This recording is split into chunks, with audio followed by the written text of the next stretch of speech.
Second down and 9 for the Spartans.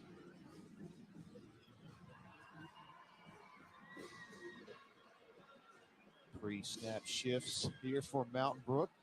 And Colvin takes the snap, hands off to number 19 again. He takes a shot at the 40-yard line after a pickup of 4. So here's a third down and 5 coming up for Mountain Brook. Yeah, again, back to the outside zone. A good job by the front of keeping that gap integrity, keeps those blockers from getting to the second level, and a big hit by the linebacker is the result. Second tackle of the first quarter for that young man, Jimmy Bird. So here's a third and 5 for the Spartans.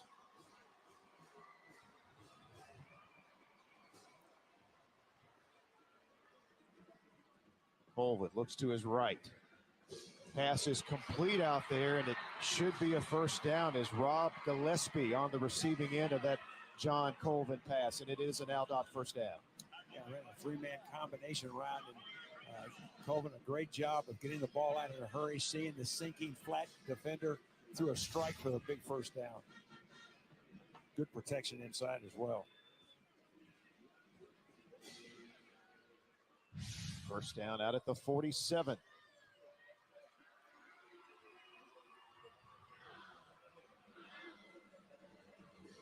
Colvin hands to Gamble. Gamble, nice vision there. Looked like he was going to be stopped for no gain. All of a sudden, he picks up 5, maybe 6 yards. Yeah, this is great patience on his part. One of the things you want to do with a running back, if you run into that pile right there, is just be patient a little bit and slip and try to find a little bit of daylight. That's what he did. He just slid back to the inside and picked up a nice gain.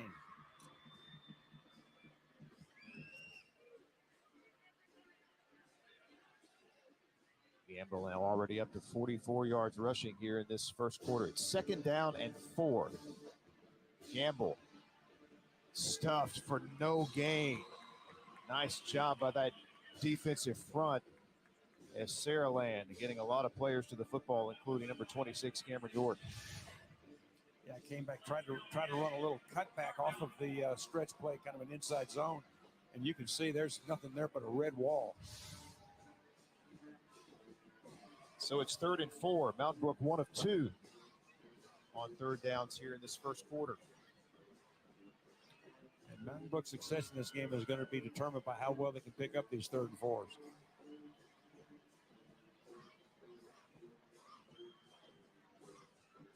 It is a 4-man rush for Saraland. Colvin's pass is incomplete. Sanderson was the nearest receiver to it. He was covered by Cameron York, and it's fourth down. But I tell you, he had a receiver, and I didn't get the number, that was running a little 16-yard dig route right in the middle of the field. You can see he is wide open. Not a defender around him. Mountain Brook lining up to go for it on 4th and 4.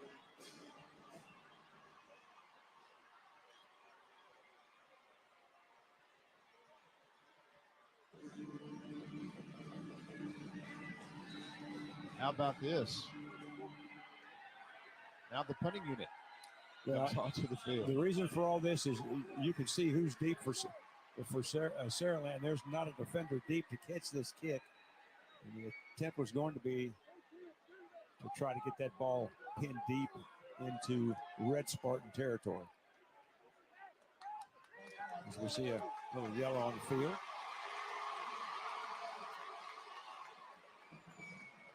Well, you only risk a 5-yard penalty, hoping that you're able to draw them off sides.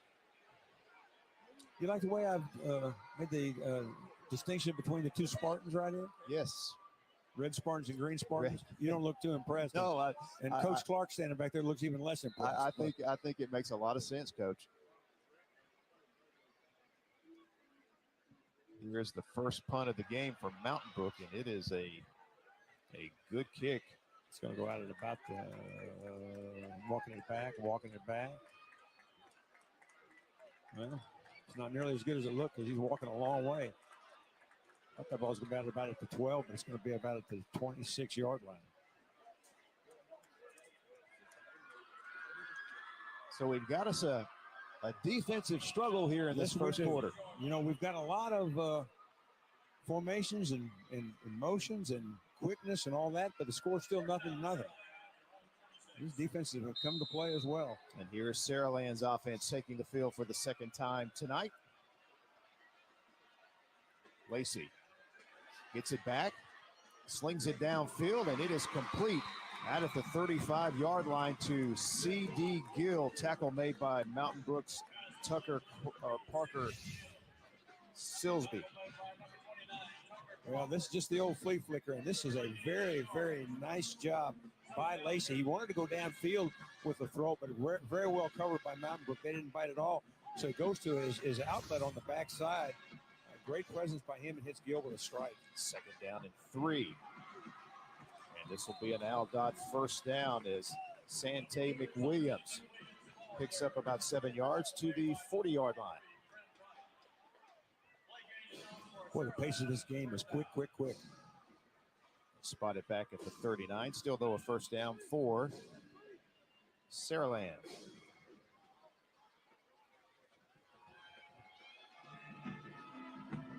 Here is Williams with the carry. He's in the open field, and he is on the way to the end zone.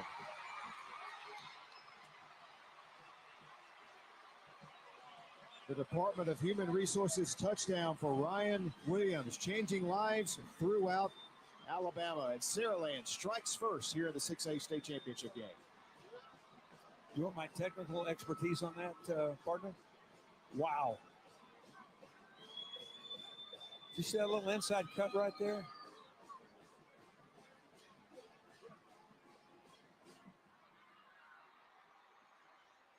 And here is Kirkland on to attempt the extra point. The Alabama Electric Co-op's extra point is good. So Saraland strikes first here with the big play touchdown from their big play receiver. On the handoff here, Ryan Williams. Yeah, this is a speed sweep, and look at that cutback right there. That cutback again, and then it's just straight speed. And I'll tell you what, the cutability of that young man right there was very, very impressive. Watch him do a little inside move and then cut inside right there, and watch this dip back to the inside, and it is all over. You see why some people say he's the best player in this state right now as a sophomore. 61-yard touchdown run, first points of the game. There's your scoring drive, 3 plays, 74 yards, and Ryan Williams with a 61-yard touchdown run.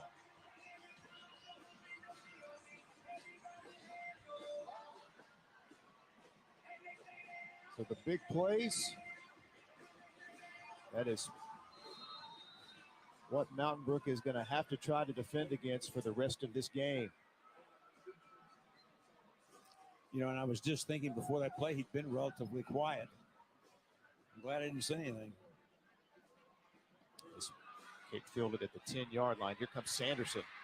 Speedy returner out near the 35-yard line before he was tackled there by Saraland's Isaiah Bowie. So here comes John Colvin and company back out onto the field. Mountain Brook trailing now 7-0. They come back out on offense here late in this first quarter.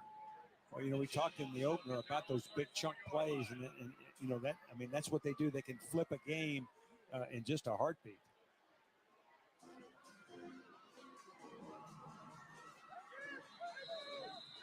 I think we had one of the offensive linemen flinch there. Yeah, I think the right guard, was a little bit fast, and it's going to cost him 5. False start against the offense. That's a 5-yard penalty. First down. Well, the penalty puts him behind the chains already. It'll be 1st and 15. Coach Chris Yeager, a coach that you're very familiar with, a lot of history between you two. I coached him at North Alabama in the early 80s and hired him as the offensive line coach at Troy State University at the ripe old age of 24. And 2 years later, we're national champions. That's the kind of impact he had on us. Gamble gets the carry and gets only a couple of yards. Another play there by big number 99, Jimmy Bird of Saraland. It is just so important for the Mountain Brook Spartans that they stay ahead of the chains by down and distance. And those unforced errors that put you in 1st and 15 are tough. And it gets even tougher now at 2nd and 13. As we go under a minute to play here in this first quarter. Second down, 13 from the 31. Colvin looking downfield, and his pass is batted down. Number 8 for Saraland, Jamison Curtis getting his hand on the football from his linebacker position. That's going to make it 3rd down and long. Yeah, tried to hit that little window between the flat defender and the secondary, but just nowhere to go. Tried to throw it to the inside, and that long arm knocked that thing down and brings up this 3rd and 13.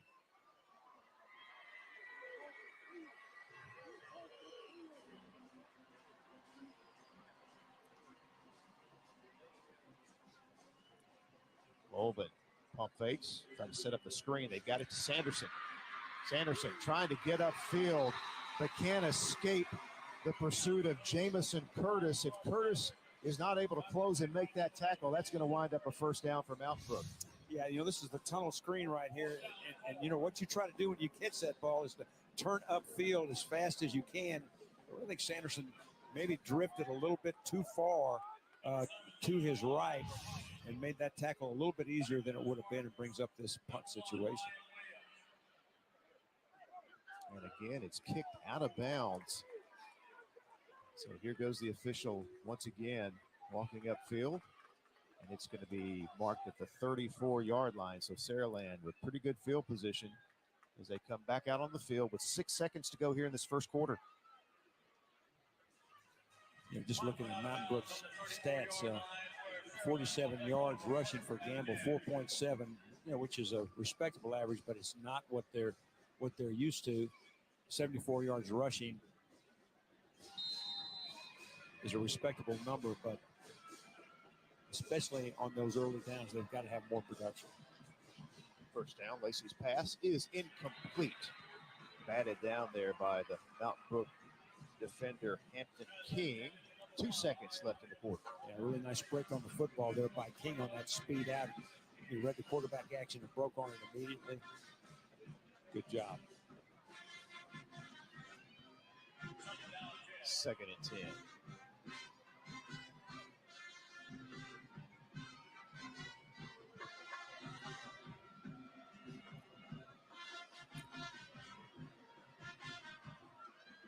Lacey with a handoff. This is Williams out of the backfield, around the corner, turns on the speed. He's going to have an Aldott 1st down as he crosses into Mountain Brook territory, and that will take us to the end of the first quarter. Flag at the end of the play as well.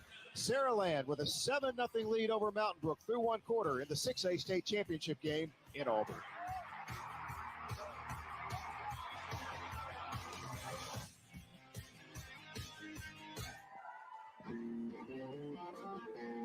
I know it's early, but it's okay to move around in your seat and do what you got to do.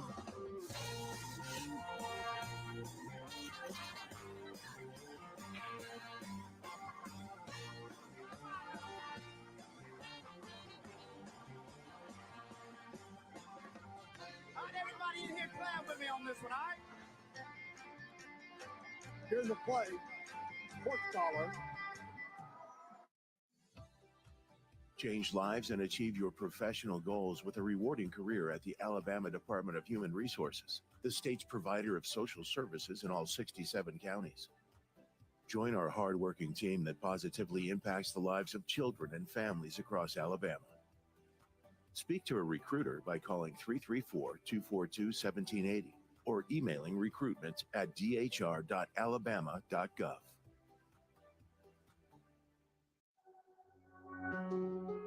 There's power in the simplest of actions, like one neighbor helping another, where everybody looks out for everybody else.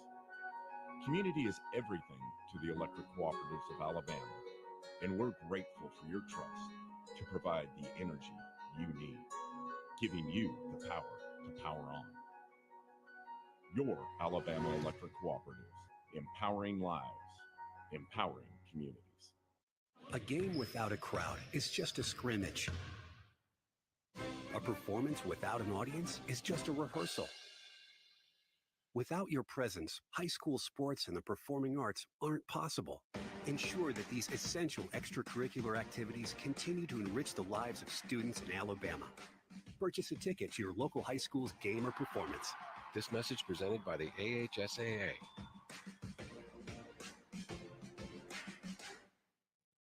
Hey, I'm Phil Hutchison, Interim Executive Director of Alabama Public Television.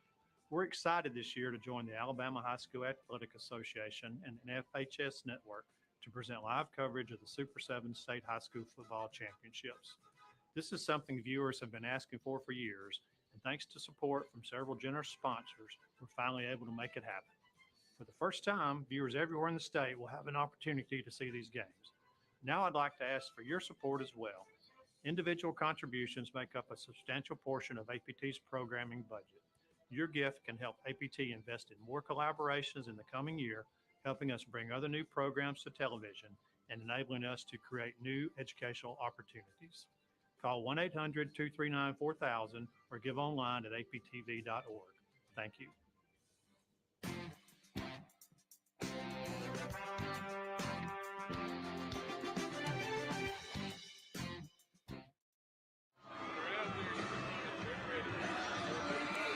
And back at Jordan-Hare Stadium in Auburn, our score, Saraland leading Mountain Brook 7-0 through one quarter of action here in the 6A state championship game. On the last play, you see there was a horse collar penalty called on the run by Ryan Williams. So we have an untimed down here before we head to the second quarter. And Lacey's pass intended for Williams will fall incomplete. Time now to welcome a special guest into our broadcast booth. Coach Rhodes and I are joined now by Coach Bill Clark, who has been a part of our Super 7 coverage here this week down in Auburn. And Coach, it's a pleasure to have you join us. And we want to talk football with you, obviously, but we also want to talk about the Coach Safely Foundation that I know you're working with as well. Let's start there. Yeah, Jack Crow started Coach Safely back probably 2016, 2017. We had the law passed, which calls for all youth coaches in the state of Alabama to get certified. This is kind of becoming a national initiative. We're leading the nation in this, which is safety for our youth coaches, getting these guys trained so they can keep these guys safe and promote sports, getting our kids out. Of course, why I like being part of it is getting them kids out to play, which we all believe in. And this is boys and girls. Well, Coach, your thoughts on the Super 7 and this game in particular. I know you've been in here watching it with us. You're going to hang around with us for some of the second quarter here. Yeah, so first, obviously, football in the state of Alabama is a big deal. We've got great coaches. We've got great players. You see the great crowds we've had. So, but obviously it's fun to watch. And then look at this crowd here, Mountain Brook, obviously. What a great job they've done. Chris Yeager, Chris and I coached together years ago. Saraland, gosh, I think they brought everybody from Mobile here. So two terrific teams, but a lot of great teams here for the last few days. Been fun to watch. So it'll be second down and 10. Again, Coach Clark is going to hang with us here as we roll into the second quarter from Jordan-Hare Stadium.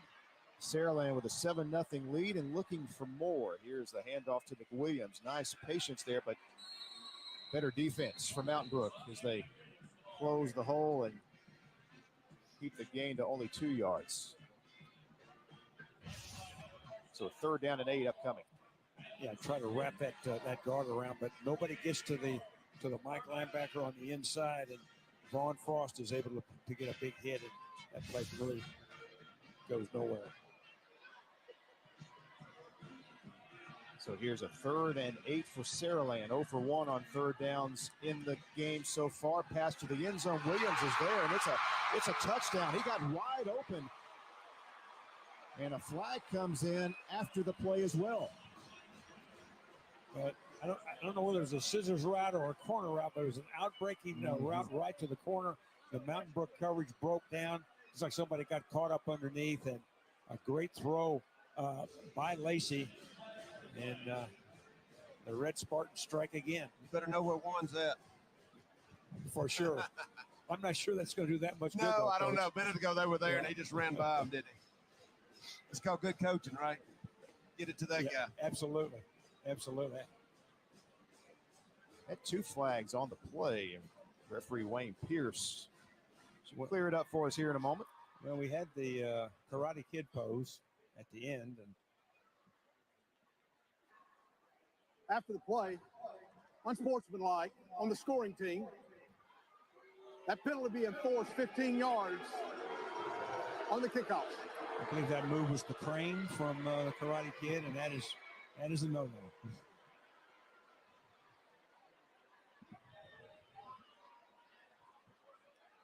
And Hunter Kirkland on to attempt the extra point. Maybe both. The Electric Co-ops of Alabama, extra point.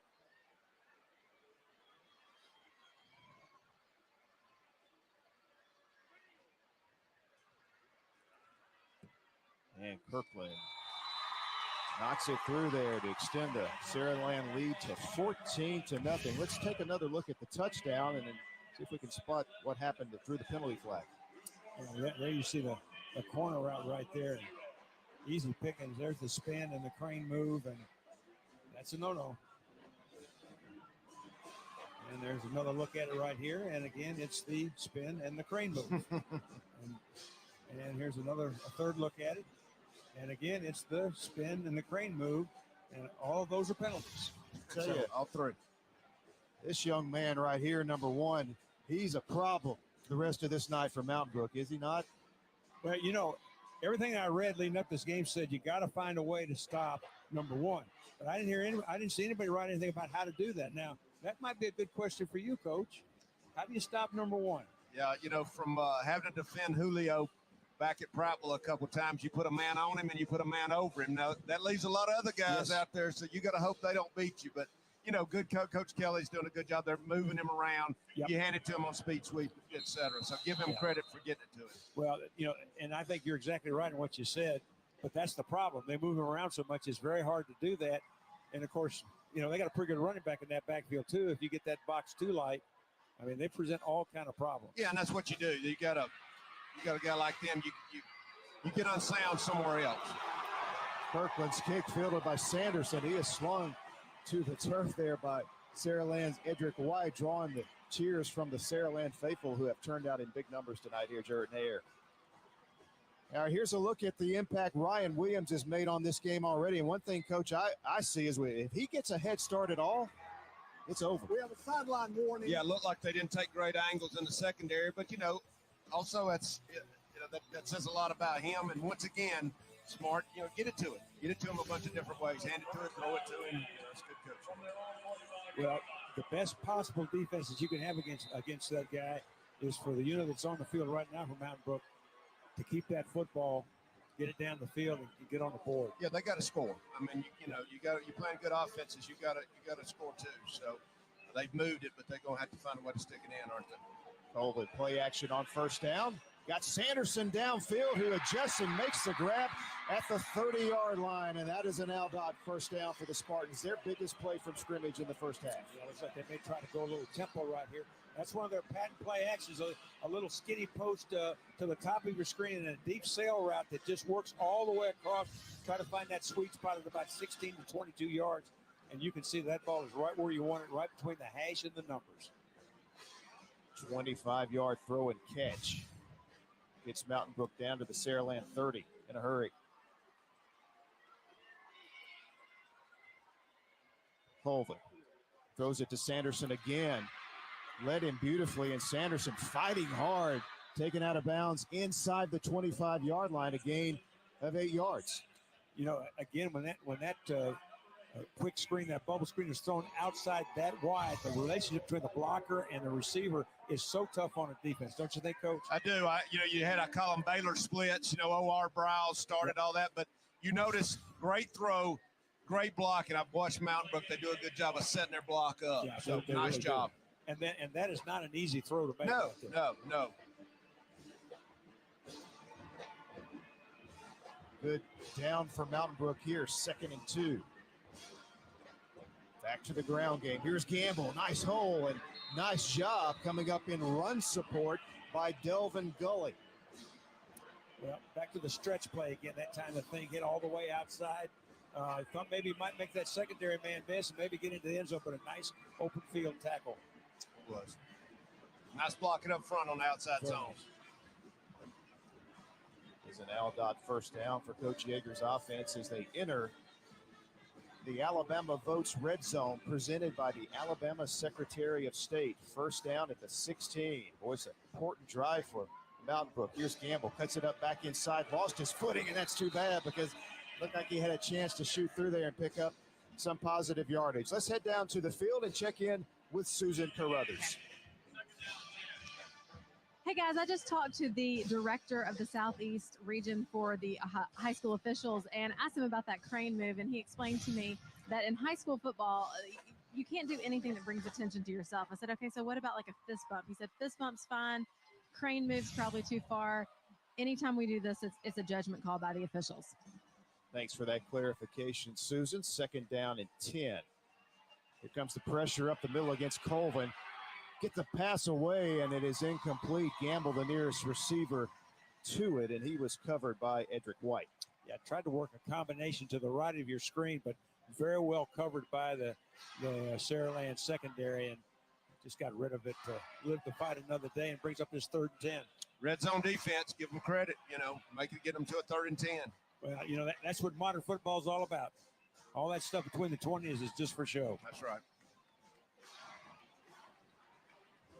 Down 14-0, possibly 4-down territory here already for Mountain Brook. Colvin drops back, goes to the end zone. It's nearly picked, bounced off a Saraland defender after Delvin Gully got his hands on it. Yeah, I really thought that route was going to go more to the corner, and that ball has got to have some loft to it to get over that defender right there. Of course, I'm not a real big believer in throwing over any defender. I like throwing between them. Yeah. It was a flat route. He threw it flat, but the route was flat. Yeah. And here's the Electric Co-ops of Alabama field goal attempt, spotted at the 23. So a 33-yard attempt as Mountain Brook just looking to get points on the scoreboard, and the kick is a good one. Yeah. As the kicker splits the uprights. Good job there by Jack Heaps to get Mountain Brook on the scoreboard. And that's the important part right there, is to get on the scoreboard. From a Mountain Brook perspective, they'd love to have gotten 7 out of that, but just to get on the board, I think is a very, very important step for them. Coach Bill Clark joining us in the booth now. Coach, obviously, anyone that follows your career, follows college football, knows the incredible job that you did at UAB. You've stepped away now. Talk a little bit about how you're doing and what's going on with Bill Clark. Well, thanks for asking. Had the back fusion in July, left it with my guys, and they got bowl eligible again, so congratulations to them. Got released from the doctor just last week, been in physical therapy, and we'll continue that. He told me don't go jump out of no airplanes, but I'm a lot better. Great family time right now. We'll see what comes from all this, but coach safely, Children's Harbor, Birmingham, giving back, anything I can be part of right now to do, like that is what I'm doing. So just kind of enjoying myself. Staying busy, but it sounds like a return to coaching is clearly in the making with you, huh? You never know. All right. You never know. We have open negotiations now for him to come to Austria, and we're a little bit apart in our monetary deals. No, I'm just kidding right there. I think he's got plenty more football, and who knows, maybe one day he'll make that trip over there. You never know. I appreciate the offer. Hey, all the strudel you want. All right, there we go. You got me. Tell you what, I'll throw a schnitzel in there too. And here's a look at the scoring drive from Mountain Brook. Very important, the Spartans getting on the scoreboard, a 39-yard drive, and they get the 33-yard field goal from Heap. So 14-3 now, 9:21 remaining here in the second quarter. Now this becomes just a huge, huge series right here for their defense. They need to get a stop here, get the ball back, and see if they can whittle away at this lead a little bit more. Mm-hmm. What's the key to it? We'll find a way to stop number 1. And he is lined up in the slot, and Lacey slings it to him. Look how quick he gets upfield, crosses the 30. That's an Aldott first down, a gain of 14 yards for Ryan Williams on first down. Well, you mentioned the speed. I looked at a lot of film on these guys, and he's a lot faster than he looked like on film, and he looked real fast on film. Yeah. I mean, that's what you said. It's easy to talk about it. I mean, and they're mixing it. I mean, multiple formations. They're moving him around. Lacey leaves it to McWilliams, or I should say, yes, that is McWilliams on the carry. And he picks up 4 yards, maybe 5, out to about the 38-yard line. Well, Coach Clark hit on something earlier that is really the best way to defend. He put somebody on him and somebody behind him. But Coach Kelly for Saraland does such a good job of moving around. That makes it extremely difficult to do that, which means somebody's got to defend him in space, which is, I don't want to be that guy. No. Lacey rolling out. He delivers the ball quickly to Williams, but this was defended well out on the edge that time by Mountain Brook's number 38, Hampton King. That's a really nice open field tackle. Tackling, that's the thing. You can draw up whatever defense you want, but running to the ball, great angles, and then tackling when you get there, and you gotta work it year round. Yeah, you just can't miss tackles in space against teams like this. No. 3rd and 2, the Spartan crowd trying to cheer on their defense. Mountain Brook could sure use a 3 and out. Here's McWilliams, and he is, I don't know, it's going to be close. Mountain Brook played it well. It looks as though he may be just half a yard short. Yeah, I think he's pretty close to a full yard short right there. That should be an interesting little call right here. Looks like they ran the zone right here. Good job coming off blocks and great pursuit again from that backside. It's like they're going to go. You get a hard count here. I think so, but I think they're pretty confident they can get 1 yard here in this situation. You see more people go for it than you ever have. And Coach Kelly will call his first time out here in the first half to ponder it a little more. On 4th and 1. You might have wanted to Saraland. Take a look at what they were going to line up in and then maybe reevaluate the call. And let's take a look at the Saraland Row 2, the Super 6. And again, they were the number 2 seed out of their region in Region 1. And they lost to Theodore in the regular season. That's the only blemish on their record. Then they turn around and knock off Theodore in the semis, 21-6. But that quarterfinal win over Homewood, Coach, that was some kind of football game. It really was. It was, multiple overtimes, a little bit controversial ending, but they got the W. And then I tell you what, one thing about this year, don't win the first game because you're not going to win the second one. I don't know of any team that won the rematch in any playoff scenario that I can remember this year. Saraland has been to the 6A state championship game under this man, Jeff Kelly, 3 times in the last 9 years. No blue trophy yet. They are hoping tonight is the night here in Auburn that they can celebrate a state championship. 4th and 1, they line up to go for it. Now we've got another stop. Another timeout here. It looks like they had what they wanted. It was pretty soft over there to the top of the screen in the Mountain Brook defense. But we got a stoppage. I don't know. Thought it was a timeout, but evidently not. So here we go. It helps Mountain Brook. They overload the right side, and they do snap it. Lacey keeps, and he's going to get around the edge. 1st down and more. They're not going to catch and he is going to take it all away. That is Williams for another touchdown.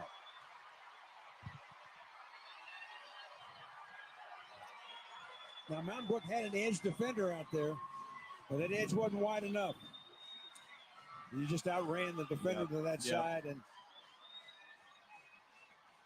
those people that said he's maybe the best player in Alabama weren't kidding. He has put on a show here in this first half.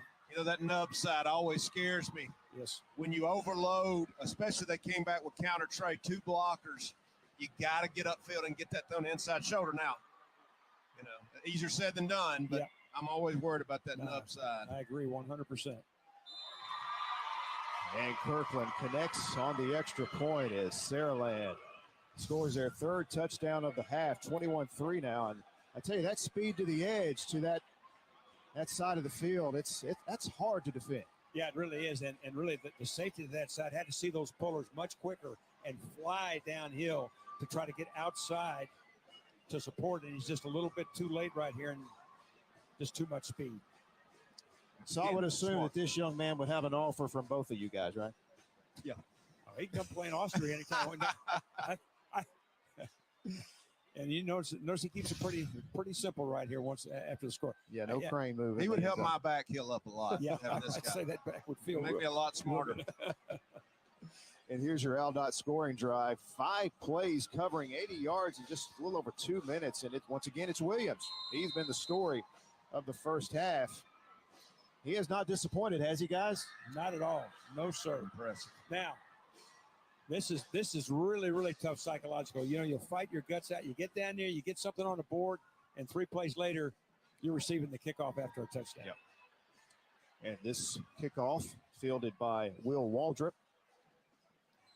And Waldrop's return out to about the 35. So 7 minutes to go here in the first half. Mountain Brook gets the football back with a 21-3 deficit. Now, I think what would serve Mountain Brook really well right now is some tunnel vision. You know, let's live 6 seconds at a time. Mm-hmm. Let's get 4 yards every snap. Let's milk that clock a little bit. Let's drive down the field, and let's punch it into the end zone for 6. I think that's a mentality that would serve them pretty well at this point.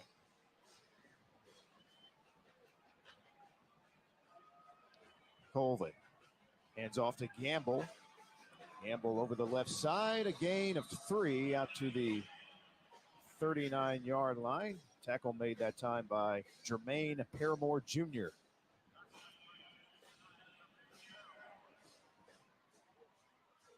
Second down and 7.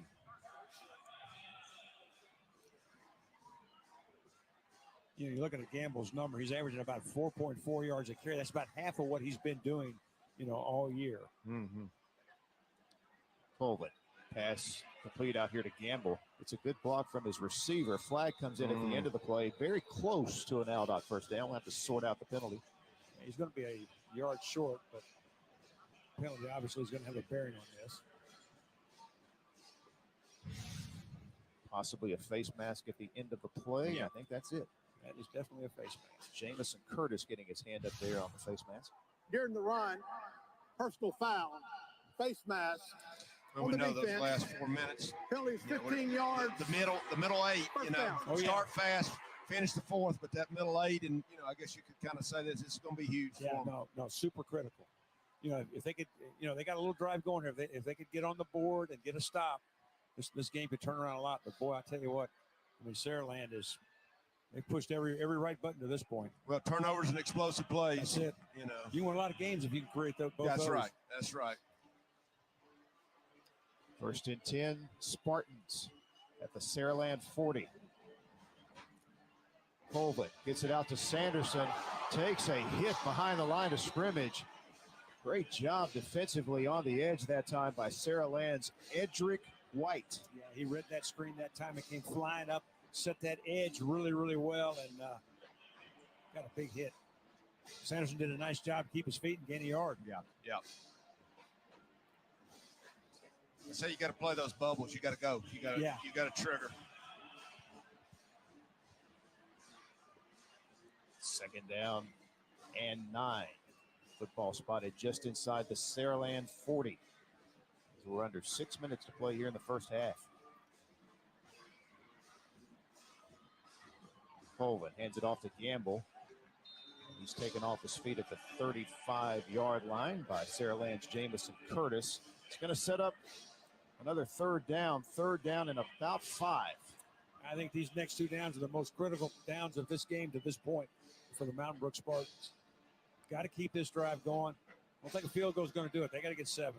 They're in 4-down territory. Yep. And I know as a play caller, when I know that, of course, you're the head coach calling it, so, you know, Chris should know it. That's what I'm sure that's what he wants to do. Mountain Brook 1 of 5 on third down attempts here in the first half. Colvin throws down the seam. He's got Sanderson wide open, and Sanderson adjusts and makes the catch, and that's going to be a huge first down inside the 15-yard line as Mountain Brook enters the Alabama Votes red zone. Well, they've been throwing the bubble. They've been throwing the bubble. They've been throwing the bubble. Now they throw the bubble and go. And very well executed and good concentration to catch that ball. It was a little bit underthrown. And Mountain Brook is knocking on the door.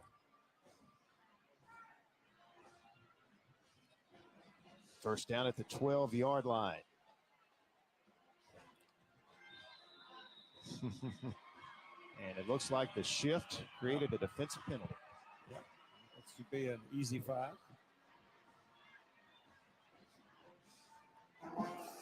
before the play, encroachment against the defense. Penalties 5 yards. Yeah, it is First tough down. because that shift looks an awful lot like a roll. It does. How about this? Yeah, Mountain Brook in the conga line. Is this a single file huddle, Coach Clark? As long as we've coached, you've seen a lot. That's one of those things you don't see a lot, but just another look. Here is Gamble.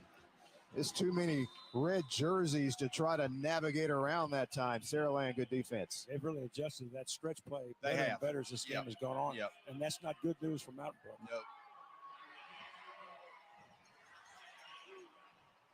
Second down and 3. It's weird. This first half, fast-moving second quarter, already under 4 minutes here. Very important series here for this Mountain Brook offense. Already down 21-3. They need 7. Here's Gamble. Cuts it back up inside and is going to be stopped just short of the goal line. A lot of red jerseys running toward the football, but that looks like it's going to be a first and goal. Good tough run, and ran the reverse off this right here. Tries to cut it back up inside, runs right into a bunch of red shirts, but boy, keeps those feet moving and just gets some help from his buddies. I thought for a minute he was going to take it into the end zone. So it is first and goal. Football spotted at the 1-yard line. Here's Gamble lined up in the Wildcat formation. Takes it, sticks his head in there and gets that ball across the plane. It is a touchdown, Mountain Brook. The Department of Human Resources touchdown. That is a big-time drive in a badly, badly needed situation. Good answer. Coach Bill Clark's been joining us here in the second quarter. Coach, I know we kept you a little longer than half the quarter, but we sure enjoyed the visit, enjoyed the update, catching up with you, and we look forward to seeing you and the work you're doing. But obviously, Coach Rose and I want to see you back on the sidelines. Well, thank you, guys. Appreciate Stay well. you. Yeah, Stay well. Good to see you, my friend. Good to see you. Great job. Thanks, Coach Clark. Appreciate you so much. Yeah, same here. And the extra point is through there. And that cuts the Saraland lead to 21-10. We are back to Jordan-Hare Stadium after this timeout. Immediate timeout. As a paramedic, you wouldn't believe the things that we've seen. I've seen all types of horrible things. I mean, we're there basically picking up the pieces from your worst day. Everyone is just driving and not paying attention. We all have the same goal. All of us want to go home alive and safe and harm nobody else in the process. Slow down. Be careful. Care about the other people on the road. Don't be the reason that someone else doesn't go home tonight. The internet. It's how we learn, experience, and connect to the world. But all of that powerful information needs a really powerful home, a data center. Like this world-class facility we invested $600 million to build, right here in Alabama. But keeping the world's information at your fingertips isn't all we do. Our data center supports thousands of jobs. We provide resources to our community and generate more than $1 billion for the state economy. We're doing our part for a better Alabama because Alabama is our home too.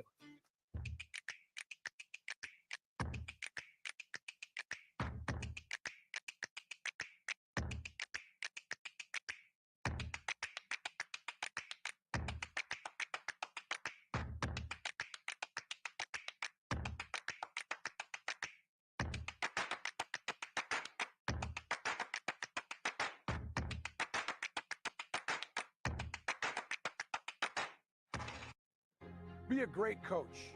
We need you. Our kids need you. Motivate them. Challenge them. Inspire them. Pay attention and know the facts. Every injured youth is a loss. So let this be our goal. Our collaborative goal. Our unified goal. Our name is our mission. Coach safely. It's the mission. It's the purpose. It's the law. Coach safely. Win without losses. And a look at the big crowd turning out tonight here at Jordan-Hare Stadium fans from Mountain Brook. They had a lot to cheer about on that previous drive. Here was the key play as Colvin connects with Sanderson. That was a 25-yard throw and catch with a first down, and then here's Gamble on the short touchdown run. And, Coach, that was a very important drive for the Spartans. It really was. It was a must. They had to have that right here. And now this next 2 minutes and 51 seconds is really, really critical.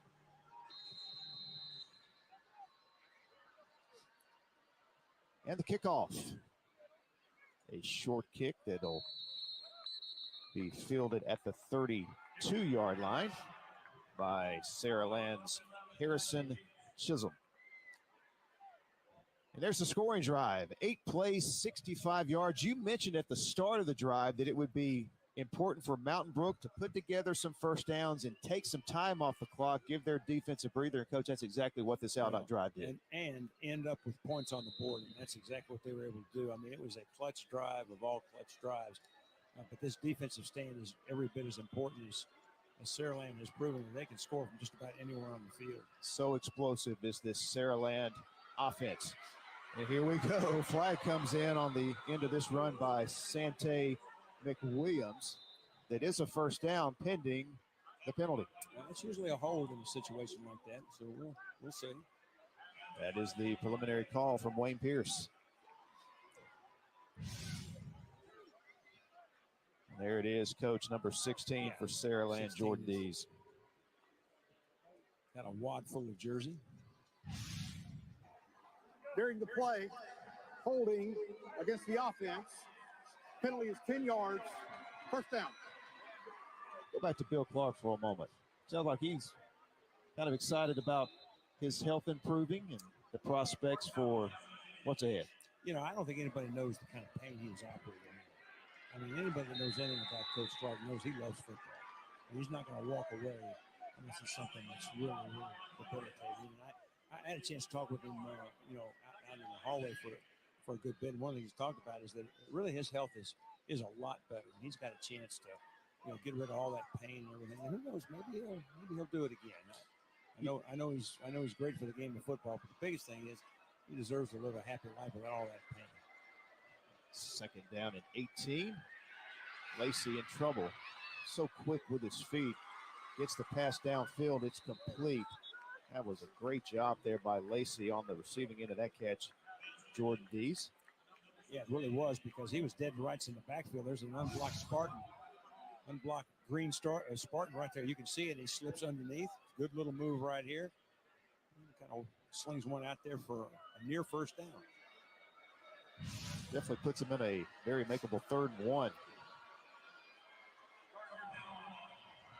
Saraland 1 of 3 on 3rd downs here in the first half, and Williams lines up in the Wildcat, takes the snap, takes a hit, but it's going to fall forward, and I believe had it. That was a good defensive play there by Mountain Brook. They just only needed a yard. Yeah, it really was, but I think the spot, I think he's got about half a yard. Tried to run off tackle, and there were a lot of white shirts there, but enough for the first down. And it is a first down, an Aldott first down for Saraland. Just under 2 minutes here to play in the first half. This is a critical last minute 38 here. It really is, and I would just really believe that Saraland is going to stretch this field at least one more time, in the remaining minute 38 of this half.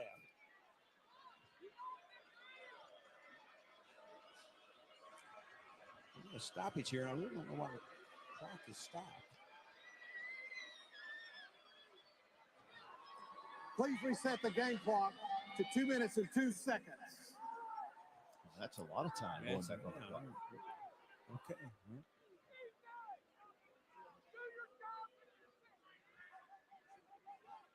So plenty of time here for Saraland, and they do have 2 timeouts remaining, and of course, they got guys that can take it to the house in one play. So needless to say, plenty of time for this Saraland offense. Here's McWilliams racing toward the edge, gets around the corner, tiptoeing down the sideline, takes a shot, and still, though, gets it inside the Mountain Brook 40 for the Aldott first down. Really good job of getting on that edge and very well blocked. Again, you want to have somebody with an outside arm free to the outside to turn them in. And you can see the Mountain Brook defense gets outflanked, runs right through An arm tackle. Pretty big hit at the end, but big first down for Saraland. And Williams lines up again behind the center, takes the snap and takes off. And Williams gets it just inside the 35-yard line. He was wrapped up there by Mountain Brook's Luke Maddox and along with Vaughn Frost. Second down and 4, I should say, after a gain of 6. And McWilliams is going to be taken down at the 30 from behind by Mountain Brook's Hampton King. That'll set up another third down, less than a yard. Yeah, ran a little cross buck action there and came up just short. Looks like Saraland is going to use a timeout. That will leave Saraland with one timeout as they stop the clock with 52 seconds to play here in the first half. They've taken a look at the chains over there.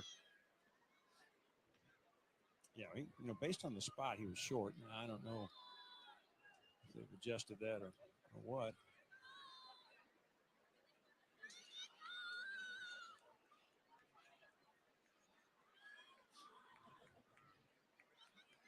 An official at the 29-yard line with his foot placed, but it's not where the ball is.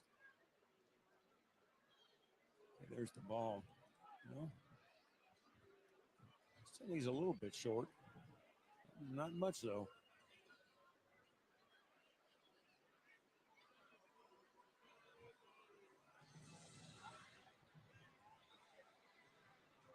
Tell you what, it's going to be within an inch or two either way, I think. He's got it. Yep. A little bit short. Third down. And inches.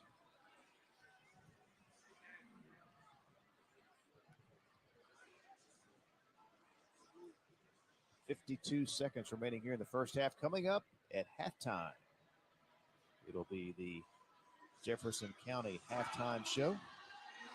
Timeout. Saraland. That's the second charged timeout of the half. Looking at these stats right here, 99 yards passing for Mountain Brook, just 64 yards rushing. Yeah, that's very un-Mountain Brook-like. Normally those rushing yards are, and they're a pretty balanced team, but those rushing yards are usually much, much more than that. Please reset the game clock to 55 seconds, please. They average about 250 yards a game rushing, and they're well off that right now. Meanwhile, Saraland on pace for a 500-plus total yardage game. They're 271 right now. Well, those, I don't think he was very happy with the spot. Coach Yeager. And that's about as animated as you'll see Chris Yeager. He is clearly upset.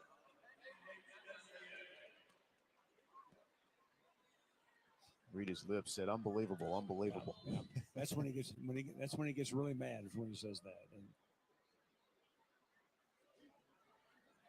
what was interesting there, this stoppage here, we thought it was originally a timeout, but it was, I guess, the officials talking about a measurement, and then we got the official word that there was a Saraland timeout. So we've had a long stoppage in play here. Yeah, I mean, very long. It's really a very, very lengthy law.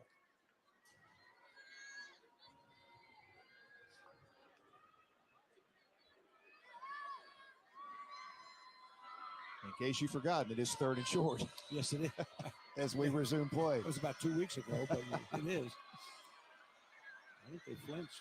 It is Williams. He's going to have the first down, the out first down at the 20, just inside the 27-yard line. So that'll move the chains, keep the drive alive. Did I see that wrong, Mickey? I thought their right guard moved a little bit before the snap.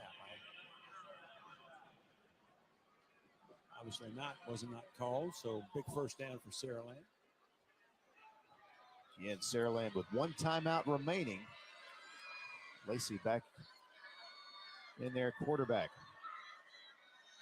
Throws it to Williams, who's looking to throw it, and instead will take off and run. And this is when he is so dangerous.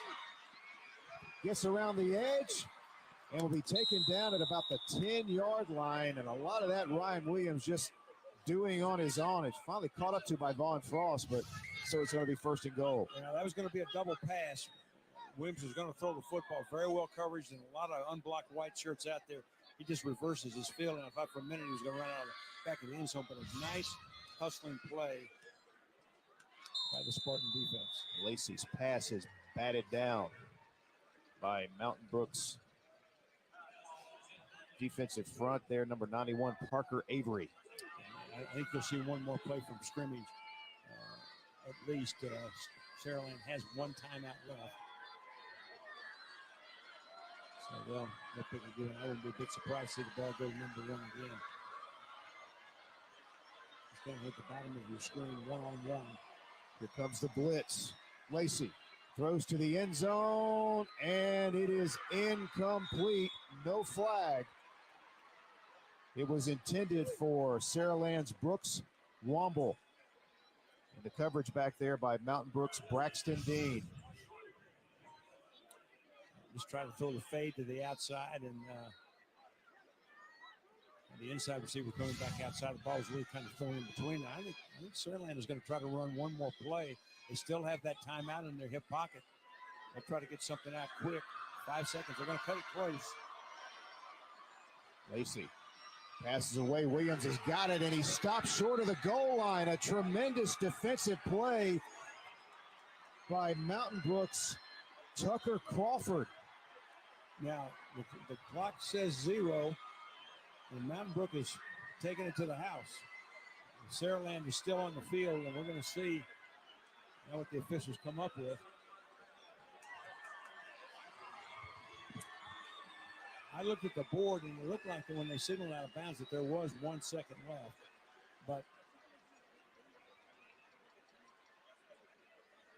you see Wayne Pierce coming over talking to Jeff Kelly. But, the officials have not left the field yet, so that usually means they're going to put something else on the board. Saraland is challenging the last play. The previous play is under review.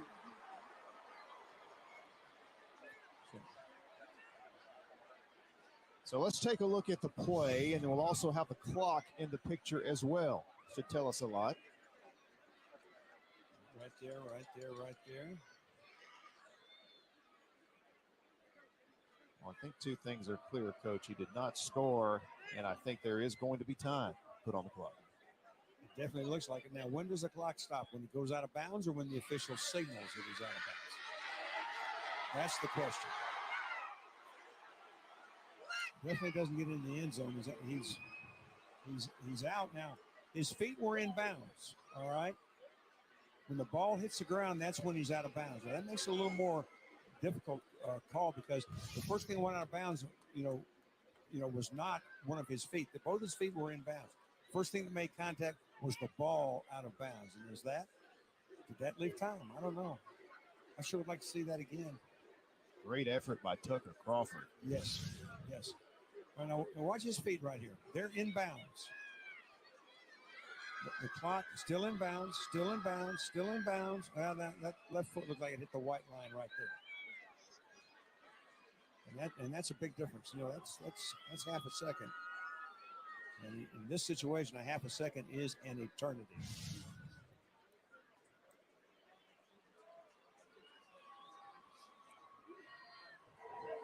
After further review, there's 2 seconds left on the game clock. First down, 4th down and goal. All right, you got 2 seconds. Do you kick a field goal or do you go for it? I think they're going to go. So barring a defensive penalty, one more play here for Saraland. 4th and goal from the 1.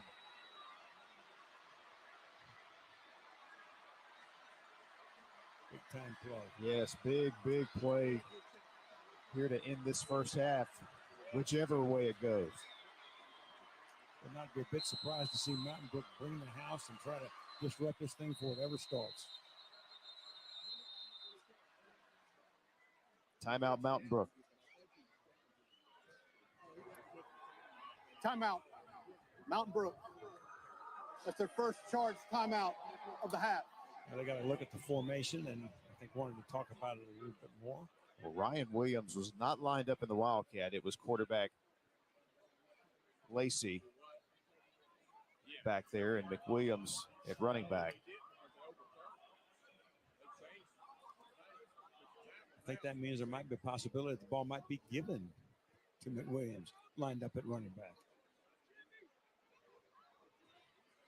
Well, you can see why the University of Alabama has already offered a scholarship to that young man. And I think he's pretty solid on that, but he's going to get a lot more suitors before his high school career is over.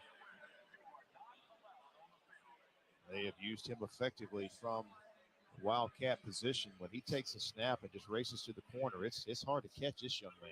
Well, they really do a masterful job of moving him around and make it so difficult on the defense.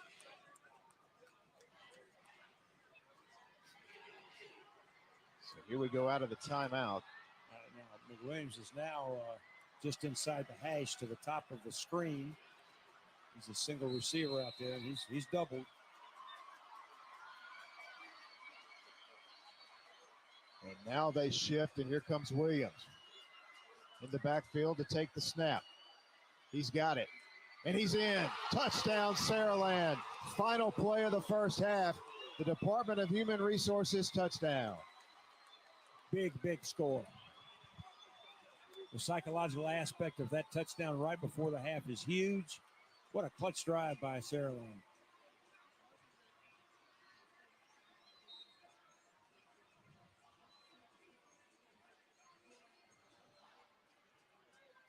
Here is Hunter Kirkland on to attempt the extra point.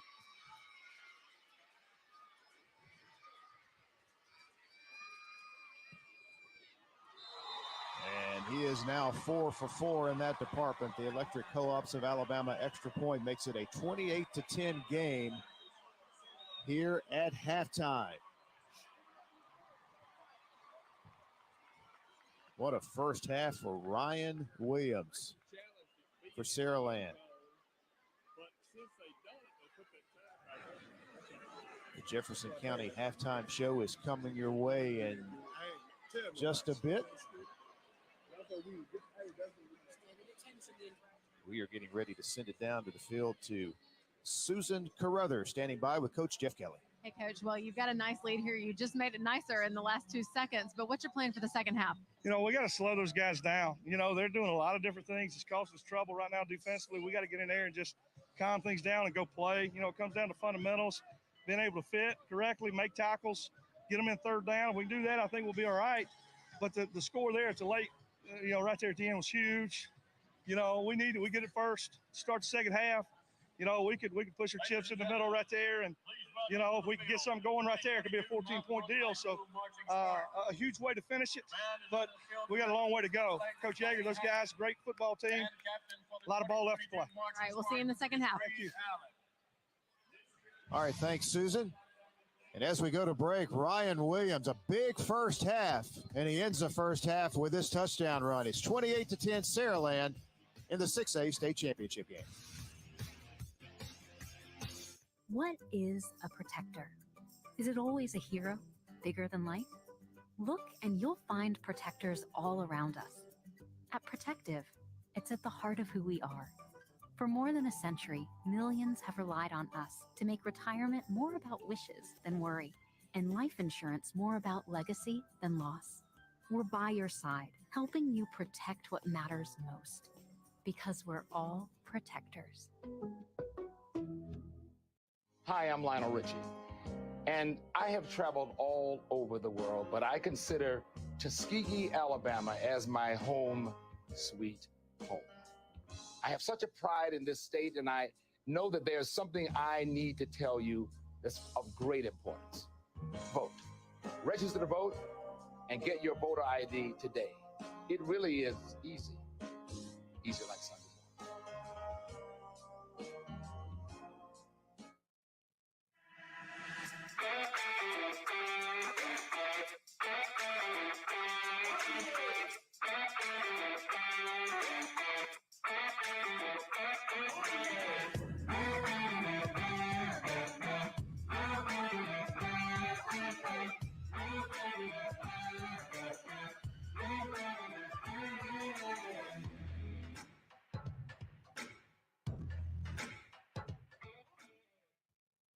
Are you an enthusiastic sports fan? Want to have fun and get in on the action? Heck yes, that'd be awesome. Have great attention to detail? Want to stay active? Definitely. Want to give back to the student athletes in your community? Obviously, yes. Then you'd make an excellent high school sports official. We need more officials in Alabama, because with no high school officials, there are no high school sports. Sign up today at highschoolofficials.com.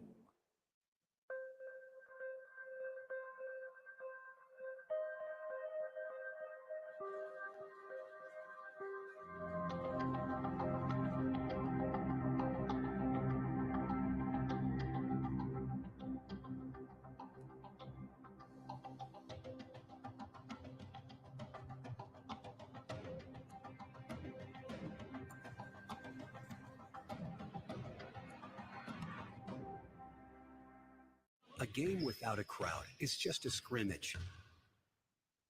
A performance without an audience is just a rehearsal. Without your presence, high school sports and the performing arts aren't possible. Ensure that these essential extracurricular activities continue to enrich the lives of students in Alabama. Purchase a ticket to your local high school's game or performance. This message presented by the AHSAA.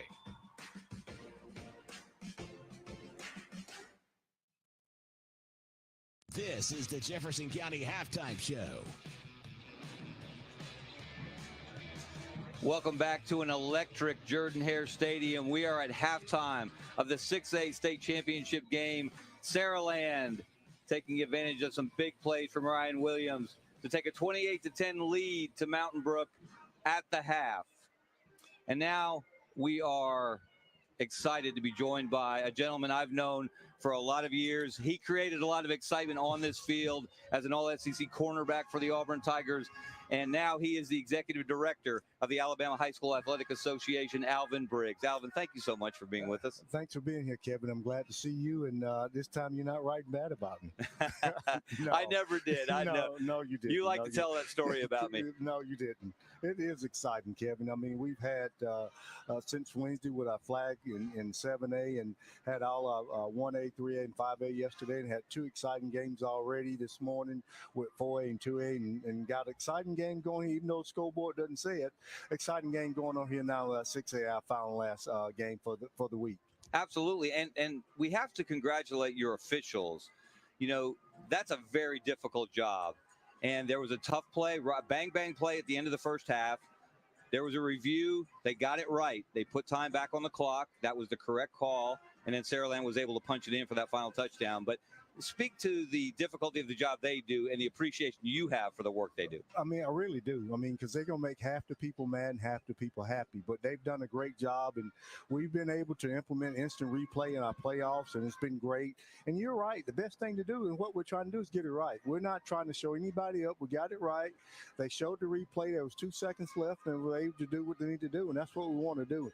They have done an excellent job. They have a tough job, but they have done an excellent job. And the excitement and the enthusiasm in the Auburn-Opelika area this week for this event.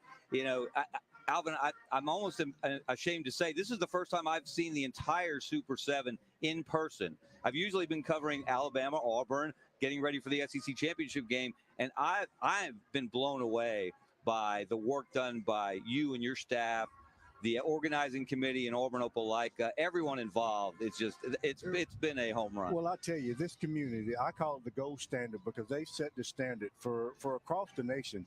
And it started with Mr. Washman, Mr. Bubba Scott, and Coach Savarese when they formed and what we started doing our championship series. But Auburn and Opelika has taken it and embraced it. And the hundreds, when I say hundreds, I mean several hundred volunteers that give up their work days to help volunteer and do these things for these communities.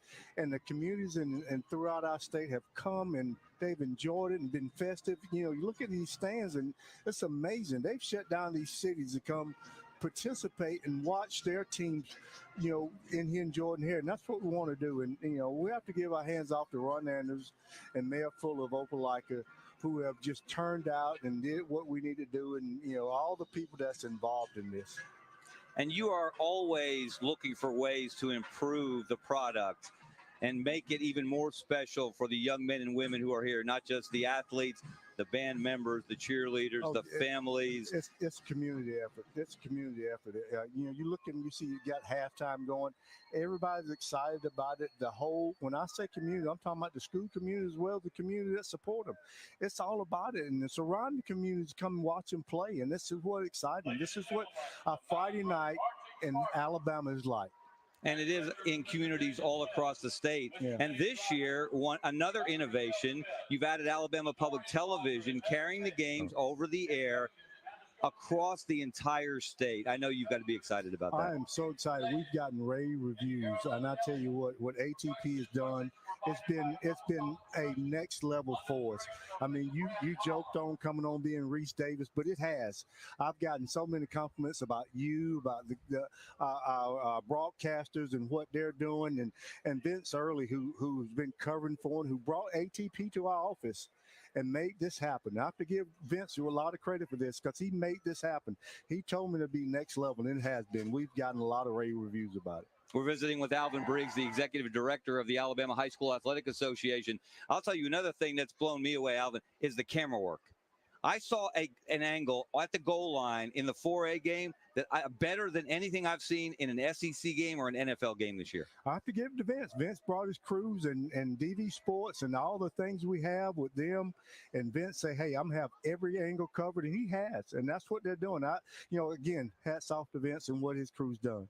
Well, Alvin, we've got to run to a break. But again, congratulations to everyone at the AHSAA for putting on a magnificent event and making memories for a lot of us, including me. Well, Kevin, my friend, I want to thank you for what you do for sports in Alabama, and especially high school sports, and what you're doing with your Coach Safely program. You're involved in that and all those things that you're involved in, because you have young people that's involved in athletics now, and it means a lot more to you. And I'm glad to have you a part of us. Well, I'm humbled by those words, my friend. Thank you so much.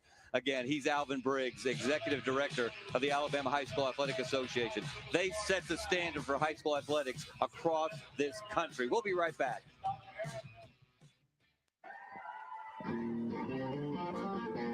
I know it's early, but it's okay to move around in your seat, do what you got to do.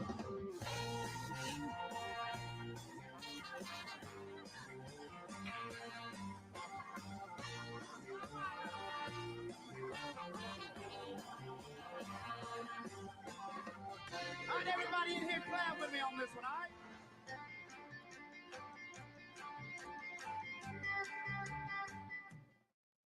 What is a protector? Is it always a hero, bigger than life? Look and you'll find protectors all around us. At Protective, it's at the heart of who we are.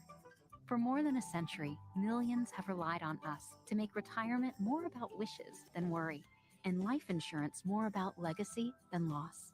We're by your side, helping you protect what matters most, because we're all protectors.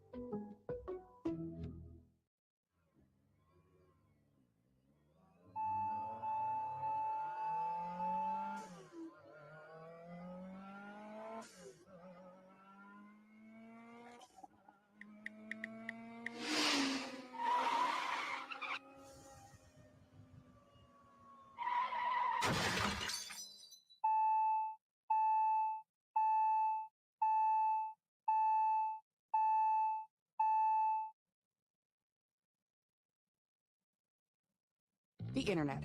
It's how we learn, experience, and connect to the world. But all of that powerful information needs a really powerful home, a data center.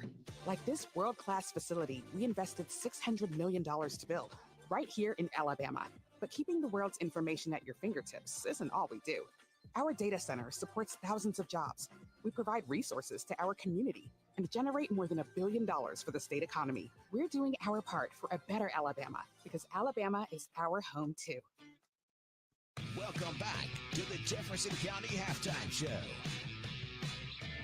We're back here at Jordan-Hare Stadium. Just an electric atmosphere at halftime of the 6A championship game. Saraland 28, Mountain Brook 10.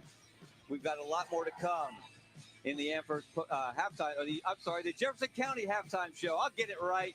Stay with me.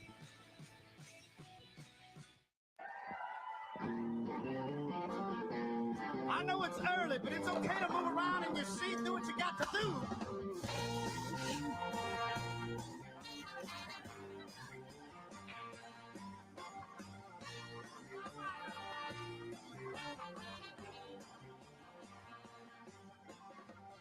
right, everybody in here, clap with me on this one, all right?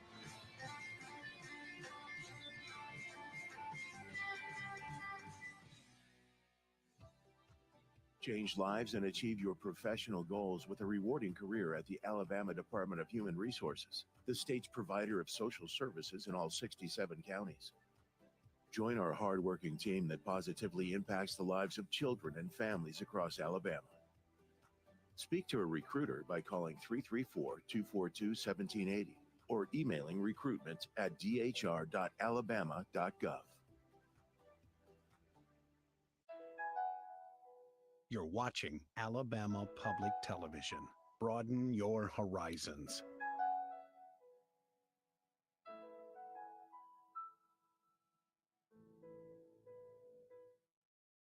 Alabama Public Television's coverage of the Alabama Super 7 Championships is made possible by these generous sponsors.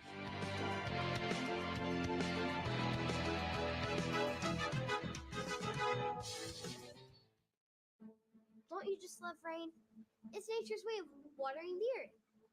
Thunderstorms are a different story. Poppy really freaks out if the lights go off.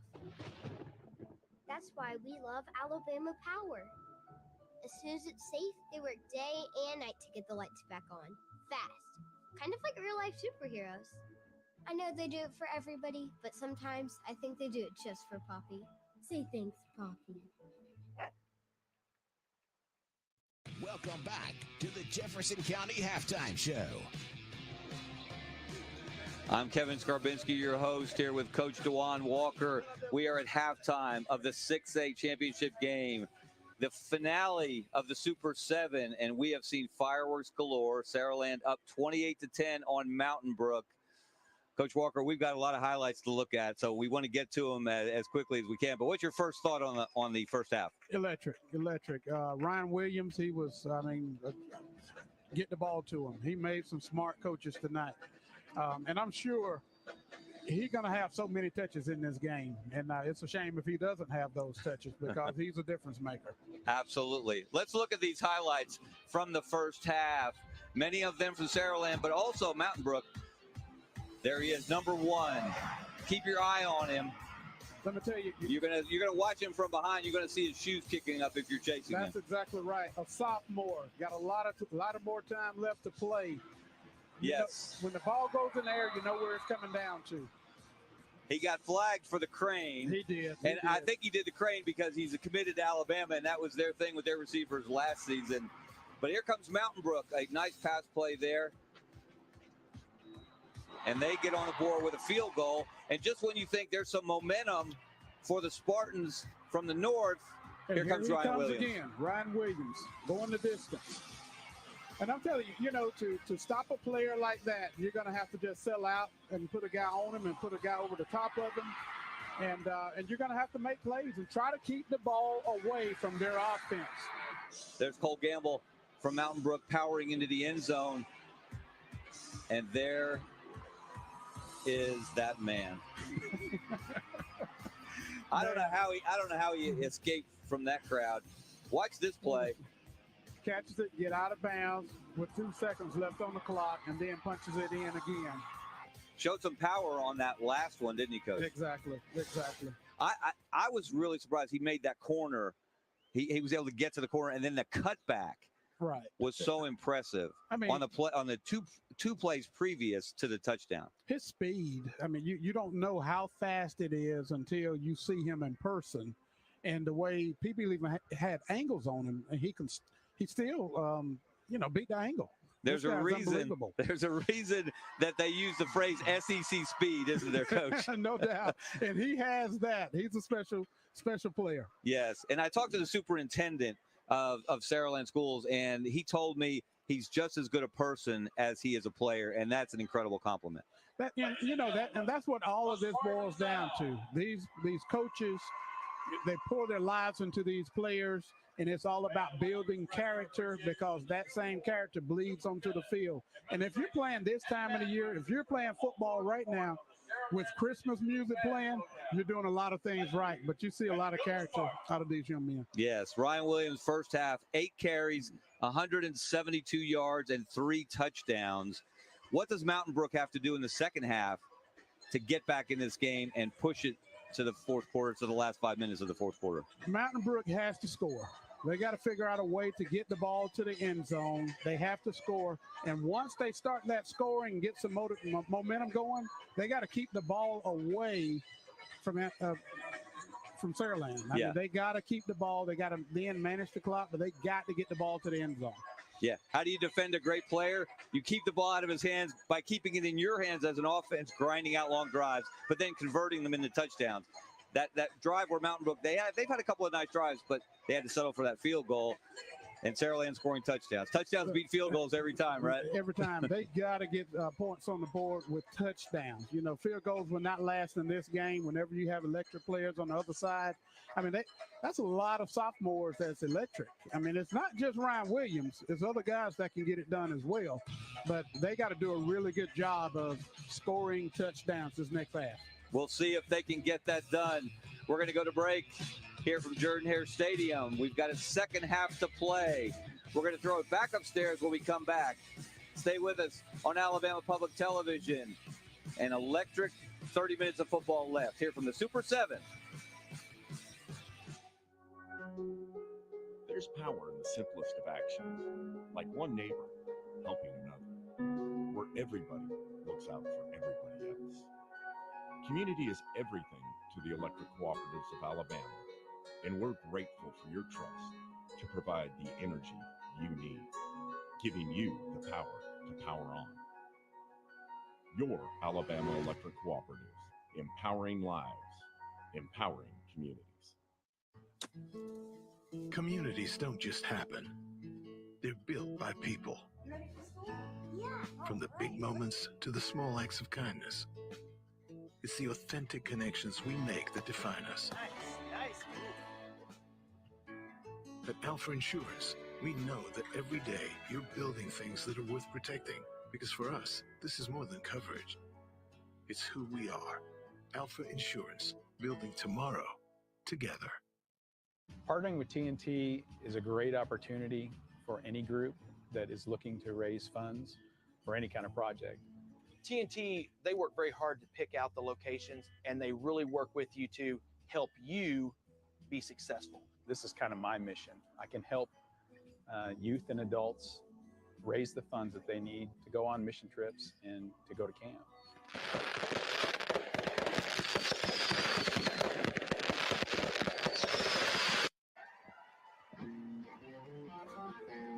I know it's early, but it's okay to move around in your seat and do what you got to do.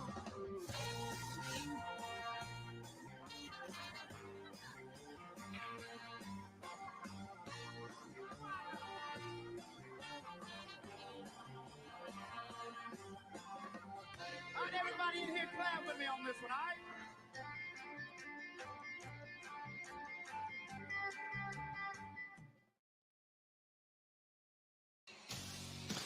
And we are back inside Jordan-Hare Stadium in Auburn, the 6A state championship game tonight, and it is a big lead at halftime for Saraland over Mountain Brook, 28-10. Mickey Shadricks and Coach Rick Rhodes rejoining you now. And Coach, that was a very interesting first half. We knew coming into this game how explosive this Saraland offense could be, especially number 1 Ryan Williams, and that was exactly what we saw in the first half.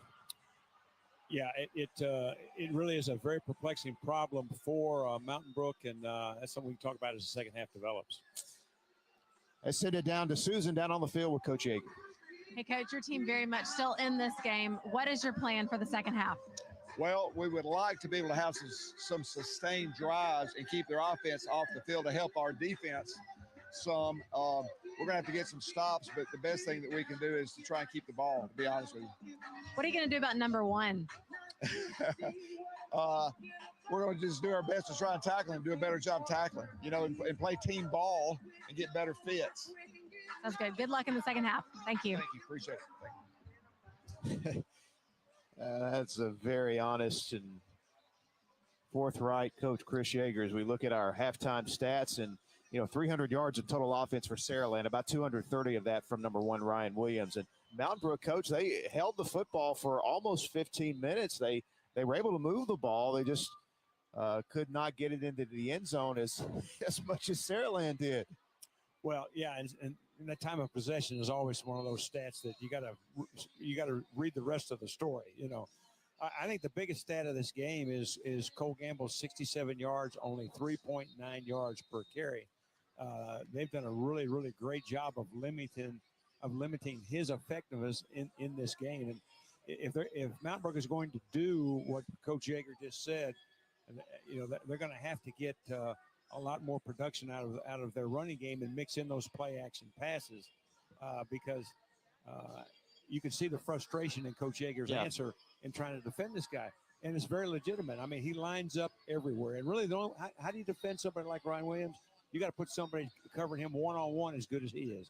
And let's take a look, Coach, at what you're talking about here. This was number 1, Ryan Williams. This was the first time he really broke loose. He's got 4 touchdowns in the first half, all of Saraland scoring from number 1, but he caught the football. They lined him up in the wildcat position.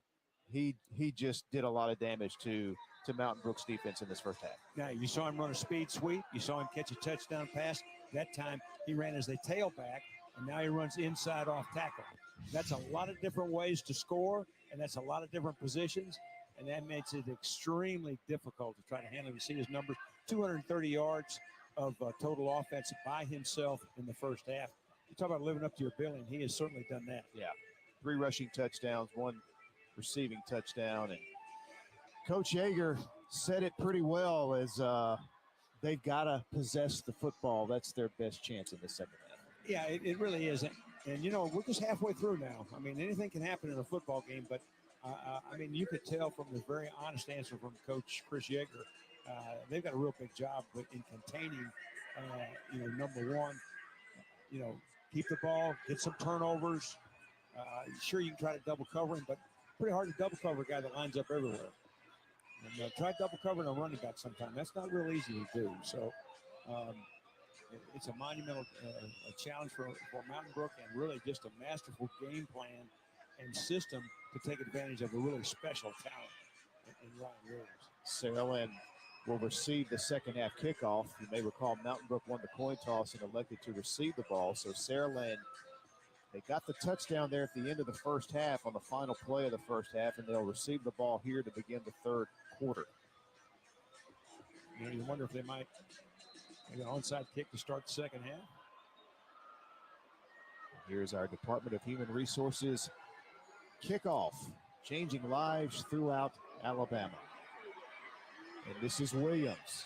And he doesn't get back to the 15-yard line. That was great coverage by Mountain Brook's Jack King. Yeah, really, really nice coverage right there. Flew down the field, and that's really the least productive play that Ryan Williams has had in this entire football game. Is that an omen for the second half? We'll see.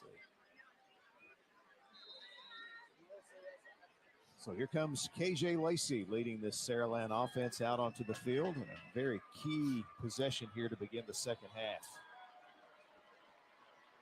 Lacey 8 of 13 passing in the first half for 83 yards. Also had 1 rush for -5 yards. So here's McWilliams. Running play, and he is across the 20 for a gain of 7 on first down. And that's the other thing you have to consider is there's a lot more weapons in the stable that really Saraland has not had to go to yet. They can do some real damage.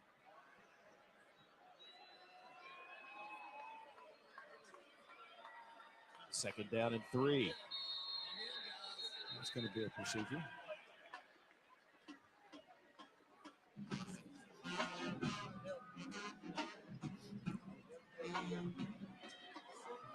Before the play, snap infraction against the offense. A penalty, 5 yards, second out. So we go from 2nd and 4 to 2nd and 9, which is of some significance.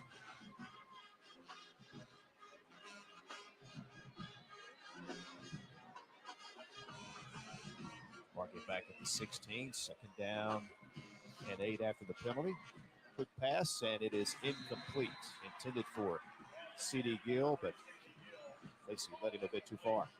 Yeah, just ran a little quick hitch out there, but the receiver was a little quicker on the hitch than Lacey thought it was going to be. Here's an opportunity for the Mountain Brook defense to get off the field on 3rd and 8. Yeah, that's a big play right here. Stop here probably would get Mountain Brook really good field position. Of course, you know who to keep your eye on. Lined up at the top of your screen, and Mountain Brook jumps off sides. Were they drawn off? Does not appear to be the case. For the play, encroachment against the defense. Penalty is 5 yards. 3rd down. Do you know the history of the starting of football plays? Do you know how many plays have started in the history of football before the ball's been snapped? I've heard that somewhere before. 0.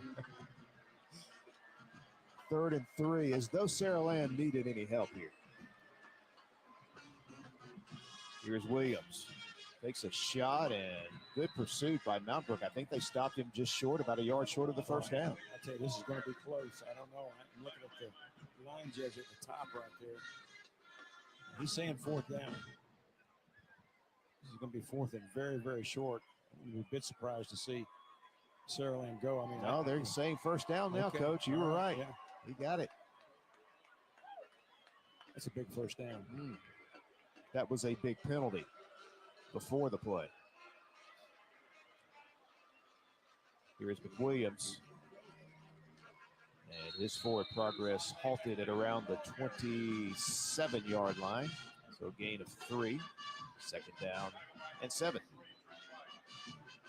Yeah, good tough interior defense right there. And good tough inside running by that young man. They give him 4 yards, 2nd down and 6.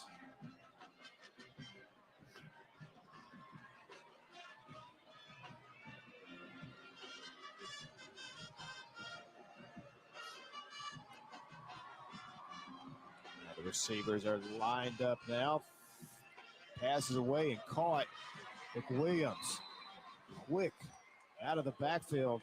Good yardage after the catch up to the 43-yard line. Another Aldott 1st down for Saraland. Yeah, it's just a little swing pass out of the backfield. Had a flat defender over there, but gets caught too far inside. You can see him in the right-hand corner of your screen. I thought for a minute he was going to run out of that tackle and still be running. Nice shoestring tackle right here to save that from being a big one, but another big 1st down for Saraland. And you can see Coach Kelly and his offense to take their time here and work the clock already. Here's the handoff to McWilliams, bounces it outside, and nice gang tackling there by the Mountain Brook defense. They got a couple of players there. Parker Avery, defensive lineman there. They try to bounce outside. As you look right there, number 36, the inside linebacker, gets out clean, but then the pursuit is able to come in and make the play and hold that to just a 3-yard gain. 2nd down and 7. Now here's Williams lined up in the Wildcat. Takes the snap, and here he goes. And a flag comes in behind the play. Williams is going to step out of bounds what appears to be a 1st down. We're going to have a holding penalty. This one is coming back. Yeah, very late flag, but clearly in the area where holds are called, and it's going to back Saraland up. It's going to be about a 2nd and about 13, I think. There's the hold on the edge there by Saraland's Brooks Womble, number 15. I was like, I don't know if he had enough for the 1st time, but it's really close. But it's all for naught as Then it the comes play, back. holding against the offense. 10-yard penalty, 2nd down. So that makes it 2nd and 16 back at the 37. And in some ways, really this is about as dangerous as it gets for Mountain Brook because, they're going to open up the playbook now. And they're going to try to stretch the field. And they've been pretty successful doing that tonight. Williams lined up at the bottom of your screen. Lacey throws it out to McWilliams, and he is tackled from behind. Great pursuit from the backside there. by Mountain Brook's Billy Radney. Yeah, great pursuit by that young man. You know, Mountain Brook defense playing hard. You know, they can read a scoreboard too. This is such a crucial play right here now. 3rd down and 16. I'm sure they'll try to get the ball to one of those really good receivers, probably you know who, in space. Lacey looking in his direction, throws to Williams, and just too far out of the reach of number 1, Ryan Williams. So that will bring up 4th down, and the Mountain Brook defense able to come up with a huge stop here on the second half. First possession for Saraland. Yeah, really just a little bit impatient by Lacey. That was the post corner, and the corner of that side bit hard on the post fake, and Williams was wide open for the ball, way underthrown. So here's the punt. And a fair catch called for and made by Jackson Beatty. So Mountain Brook will get the football back. They'll have it 1st and 10 at their 27-yard line. So that is exactly what Coach Yeager wanted to see here to start the second half. Yeah, it really was. And really a lot more conservative play selection than I thought there would be in that drive right here. Now this becomes, you know, Mountain Brook has no drives to waste. They've got to make them all count. Yeah. John Colvin was 9 of 14 for 99 yards in that first half. Had some success throwing on 1st down. Here comes the run blitz, and Gamble slipped after the handoff and was able to fight forward for a gain of 2 to the 29-yard line. So clearly Saraland is going to focus on number 19.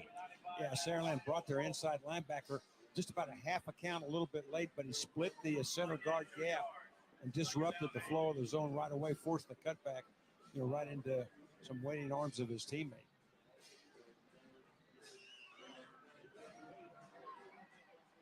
Sanderson, the leading receiver, 6 catches for 72 yards. Let's see if they try to target him here a little more in the second half. They hand it off to Gamble. He breaks it outside and either lost his footing or was tripped up. Looked like he was headed for a 1st down, but instead it's going to be 3rd down and 3. Yeah, you know, he looks a little frustrated with there.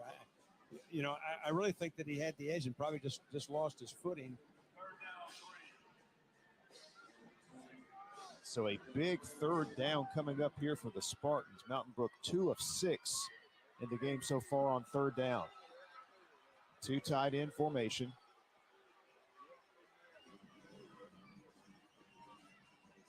Colvin hands off to Gamble. Hits the hole hard, but he is going to be stopped short of the 1st down. Nice play there by Chris Thompson, the 6'2", 220-pound linebacker. Now here's something that's significant. Gamble's helmet has come off. He's gonna have to come out of the game unless the play was over when it came off, and it looks like, in fact, the play was over.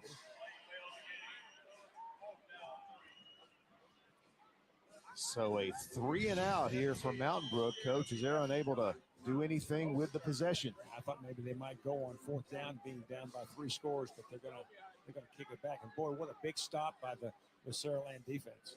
The Electric Co-ops of Alabama punt is a low end-over-end kick that Ryan Williams will pick up. And look out. Ryan Williams returns it out to the 35-yard line. About 4 white jerseys converge on him to get him down. Well, I would normally say that's a very dangerous play, and I still think that there's some danger to it, but somehow it doesn't seem quite as dangerous with number 1 doing that right there. And but good rallying to the ball by Mountain Brook, and holds that, but still pretty good field position for Saraland as they start this drive. Again, a look at Saraland fans who turned out in big numbers tonight. And nobody's left on this side. Not at all. Nobody's left on either side right here. This has been a big crowd, and they have been into this game. Here's a handoff to Williams. Hits the hole hard. Is out across the 40 as he was tackled there by Luke Maddox of Mount Brook, but good gain on 1st down, sets up 2nd and 3. Really good push by the left side of the Saraland offensive line. And I think that's been a real difference in this game. We don't have that stat, but I'd really be interested to see what the first down yardage is and average per play for Mountain Brook and Saraland. I think it would tell a lot about this game because Mountain Brook has been behind the sticks a lot more than they're accustomed to. McWilliams couldn't handle the handoff. Lacey gets it back and just has to fall down and secure the possession. And we've got a flag coming in at the end. You might have seen there, Mountain Brook's Billy Radney took a shot after the play, so we'll see what Wayne Pierce's call is here. Yeah, he got popped pretty good by Rodney Smith. He's listed as a fullback and kind of a bench press to the chest. Let's see if that's going to be a personal foul.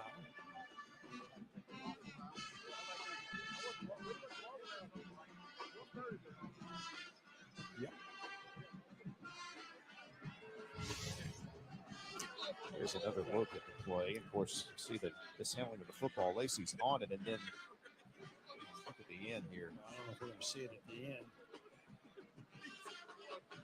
I think number 12 was the perpetrator. And here at the end, and there's the shove after the whistle, and it's going to put them in third and very, very long. Here in the play, personal foul against the offense. 15 yards, third down.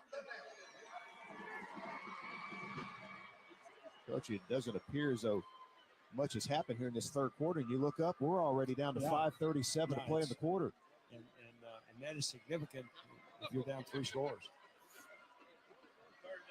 So it's 3rd and 22 back at the 23. Here comes Lacey, escapes and throws downfield, and it is incomplete. There's a flag that comes down late, and I don't know whether they're going to call a hold in the secondary. It looked like Lacey thought that Williams was going to take it deep and threw it over the top. Williams set it down. That is the call. There's going to be a defensive hold. Mountain Brook wanted a hold on the right tackle with Saraland, didn't get the call. The flag instead comes here. And I think that collision when the ball's in the air is probably what got that call. And the call was a hold, but it sure looked like a face mask. Holding against the defense. A 10-yard penalty. Third down. So it's a 10-yard penalty, though, but it remains third down, 3rd and 11. The 3rd and 11 is a lot different than 3rd and 22. Yes. And, 11 yards has not been that tough for the boys in red to get tonight.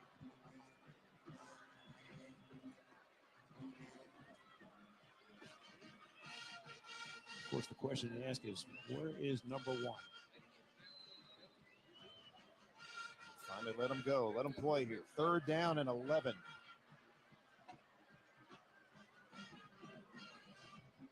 And Lacey drops back. Here's it out downfield. He's got Williams wide open, and it is a first down at the Mountain Brook 42-yard line as he beat the coverage there from Mountain Brook's Hampton King. Well, this is the same route that Saraland ran on 3rd down the last series, this time to the right, and this is a little move to the post and then sticks the corner to the outside. Ball beautifully thrown to the outside, and the corner right there has no chance. Against a receiver like Williams, you've got to honor the first move, and when it's a double move, makes it really tough. And they hand it to him here, but a nice job of containment that time by Mountain Brook's Vaughn Frost. You know, I've been doing games all year, and I don't think I've seen a corner route to the field one time this year. I mean, it's a long throw. It's a hard ball to throw effectively, and those two made it look easy on that 3rd down play. So 2nd down and 9. Here's a delayed give to McWilliams. And McWilliams takes a big hit there from Mountain Brook's Charlie Elliott. And the correction, that was Trent Wright on the hit. So here's another 3rd down coming up for Saraland and another opportunity for Mountain Brook to get off the field. And You've set the table perfectly, partner. I mean, this is another huge third down. Now, ball's on the 37-yard line. This is definitely 4-down territory.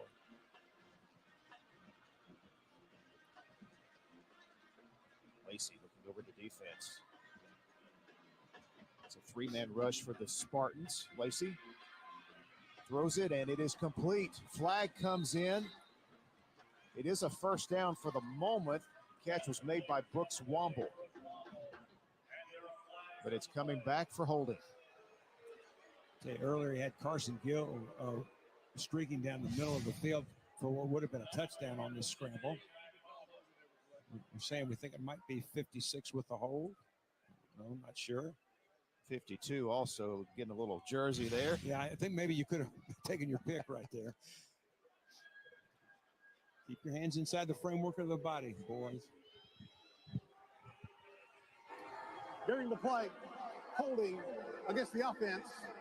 Penalties 10 yards from previous spot. No, from the spot of the foul. Third down.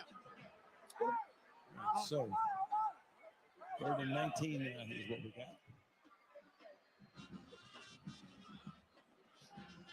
Wonder if they'll go back to that corner route again. 3rd and 18. 4-man rush for Mountain Brook. Lacey flushed out of the pocket. On the move. He will take off. And he's going to pick up the Aldott first down. A huge gain there for KJ Lacey and a very frustrating play for Mountain Brook. They had everything accounted for except quarterback KJ Lacey. Yeah, what they did is they played some 5 under man with 2 safeties behind that. They put 7 guys in coverage. They're underneath 5 in man coverage. The problem with that is, as you can see, everybody's got their back turned to the quarterback. When they break contain right there, there's no help coming from the second level. KJ Lacey. Just a great job of getting out of the pocket and getting down, down the sideline. That's always the problem when you get in man coverage. KJ Lacey making it look easy there. Ryan Williams now lined up behind center. Takes the direct snap. And gets about a yard, and that is it as he was tackled from behind by Billy Radney. A little tougher going for him in this half, running inside. Real good pursuit again by that Mountain Brook defense. This is quite a drive here for Saraland. They've possessed the football. We're already under 3 minutes to play in the third quarter. 2nd down and 9 at the 20. I guess we could say that Saraland is officially in the Alabama Votes red zone, presented by the Alabama Secretary of State. 2nd down and 9. Lacey gets rid of it quickly. Gill's got the catch and advances it forward to about the 15-yard line. It's going to set up a 3rd down and 4. And this is the way the night has gone for them. The blitz come, the ball's out, it's thrown low, got to hustle. Really good pursuit to the ball. You can see the big pressure right there. What's the result? 7-yard gain. So 3rd down and 4 for Saraland at the Mountain Brook 15-yard line. Lacey hands off to McWilliams. Puts his head down and is taken off his feet after only a gain of 1. Nice tackle there by Tucker Crawford. He's going to be about 2 yards short. Think they'll go for it? 4th and 2.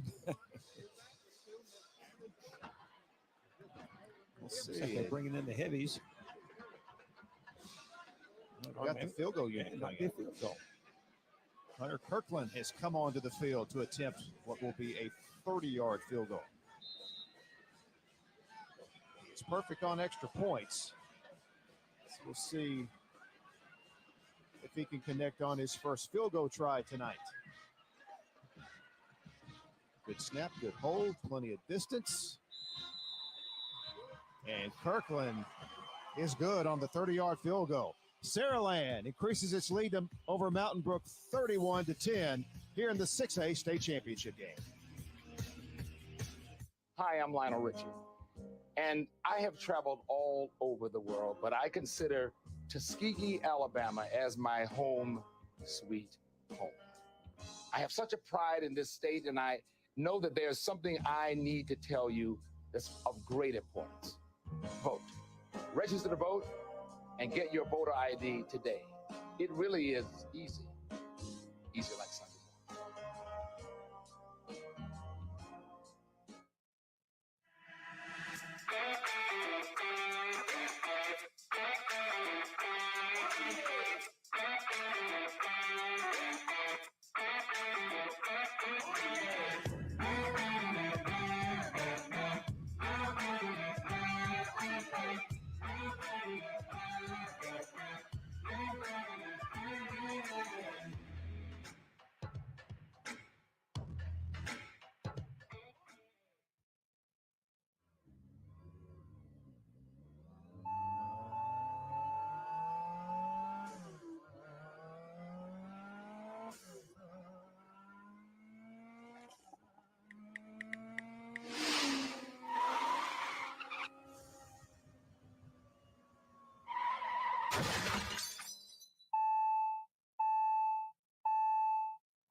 Are you an enthusiastic sports fan? Want to have fun and get in on the action? Heck, yes. That'd be awesome. Have great attention to detail? Want to stay active? Definitely.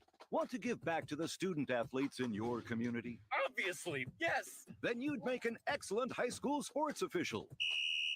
We need more officials in Alabama, because with no high school officials, there are no high school sports. Sign up today at highschoolofficials.com. Lots to cheer about if you're a Saraland fan. A 31-10 lead over Mountain Brook in the 6A state championship game here from Jordan-Hare Stadium in Auburn. A minute 13 to play here in our third quarter. Well, everybody's having a big time on both sides of the field, and that's the way that it should be in what is truly a spectacle. Kirkland's kick, fielded by the up man, that is Will Waldrop. He returns it out to the 32-yard line, so Mountain Brook will take over 1st and 10 there. That was a very good drive there for Saraland. Not only did they get the field goal, but more importantly for them, chewed up so much time in this third quarter. Yeah, they're almost through the third quarter. I was a little bit surprised that they didn't go for it on 4th and 2 now. Those 3 points, it does make it a 3-touchdown game. At 18 points, you could have had 2 scores and a field goal, and that's significant. So Colvin takes the snap, looking to throw on 1st down, goes over the middle, pass is caught by Jackson Beatty, and that is a big gain into Saraland territory, an Aldott 1st down for the Spartans. And that's an area of the field that has been a little bit vulnerable. They just haven't been able to work it. They're going to high-low, and they're going to throw that dig over the middle again. You can see the linebacker drifts a little bit to the right, and Beatty does a good job of working right into that void. Another successful pass play on 1st down for the Mountain Brook offense. They throw it again on 1st down. Colvin hit as he threw, and they're going to rule it incomplete. The pressure was coming up the middle that time from Saraland's Jamison Curtis. Yeah, that pocket collapsed pretty quickly. I think it was just a 4-man rush. I was looking downfield initially, but good job of pushing the pocket by that defensive line of Saraland. 2nd down and 10.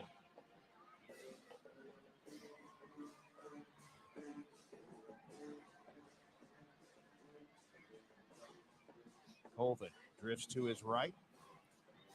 Passes away, called by Sanderson. He's got room to roam. Sanderson cuts it back at the 30, taken down at the 26-yard line by Chris Thompson of Saraland, but it's another Aldott 1st down. Yeah, that little sit-down route on the sprint out is always open right here. As the coverage drops for depth, that little underneath route, and Clark Sanderson looks like his dad right there. Greg Sanderson, the former Alabama receiver. Dad's proud of that play. 1st down at the 26. Colvin to throw again on 1st down. And just does overshoot his intended receiver, Jackson Beatty, down at the 10-yard line, and he was open. Yeah, I had him again. Again, that's that soft middle of the field that has been consistently open, but just overshot him on that one.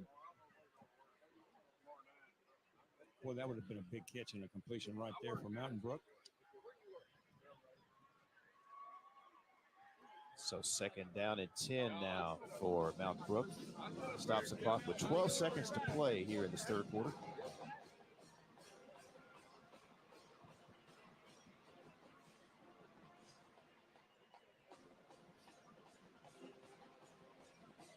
Colvin gets the pass away. Job there by Sanderson. He slipped, got back up and caught it, and fights his way into the end zone. What an effort by Sanderson. Well, you're not down if you fall down and on your knees before the ball gets there. This is a great athletic move after he falls, of getting back up and high pointing the ball, bringing it back down to him. And what an effort to get in the end zone. Now, you're not going to see that he slips. Gets right back up. Great concentration. And watch him just wheel his way into the end zone right here. Don't you love a receiver that gets up the field after the catch? You betcha. You know, turn north and south right now. Extra point right through there for Smith. You know, I said during the break to myself, here's the thing, if from the Mountain Brook perspective, they've got to do going into the fourth quarter. Somehow they've got to get it to a 2-score game.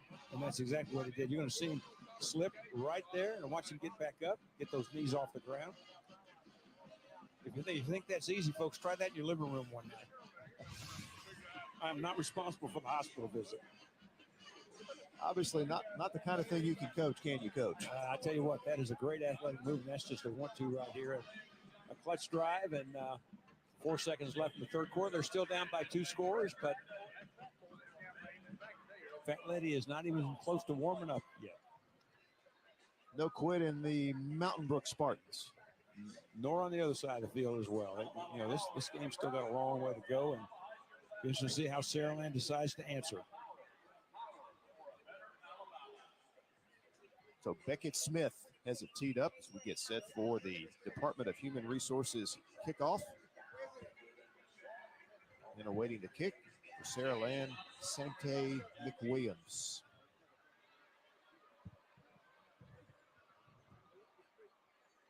Instead, they kick it in the direction of Ryan Williams.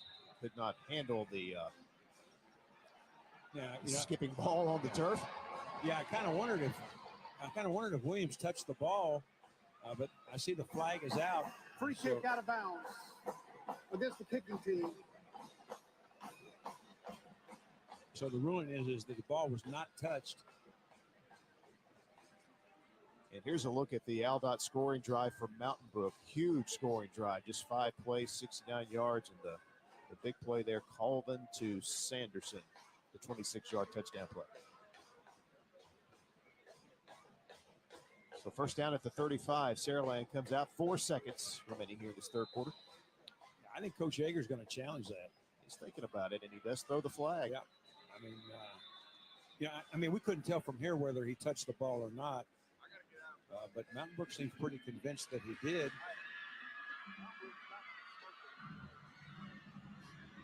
And explaining to Wayne Pierce. Well, and the difference is he wants reviewed. Yeah, the difference is about 30 yards. And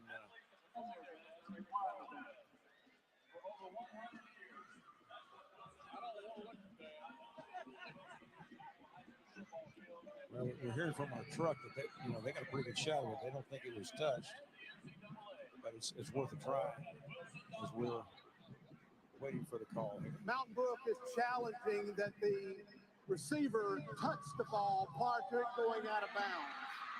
The previous play is under further review. So we'll get a look at it right here. All right.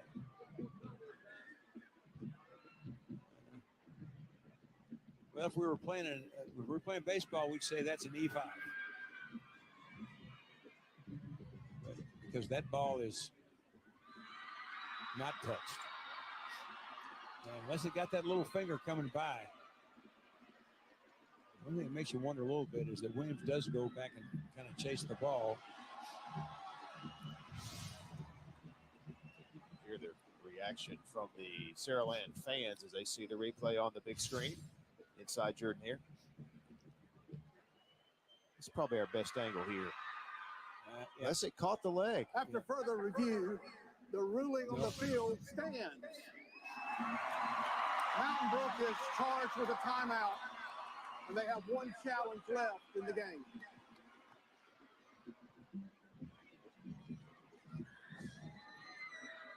Well, again, you mentioned what was at stake there was about 25, 30 yards of field position. Yeah, I think it was definitely worth a shot, but looks like the officials got that one right.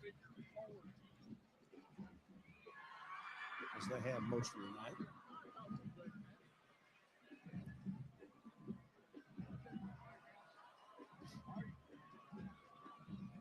And again, still those 4 seconds on the clock here in the third quarter.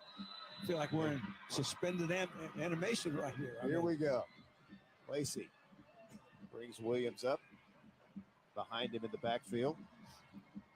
Kind of slings it out to him, and look at Williams just reverse his field so quickly. A good job by Mountain Brook staying at home on the other side of the field, and that'll take us to the end of the third quarter. Don't go away yet, folks. We've still got a game here in the 6A state championship game as Mountain Brook gets the big touchdown. Sanderson keeping the Spartans close as we head to the fourth quarter. Have a media timeout.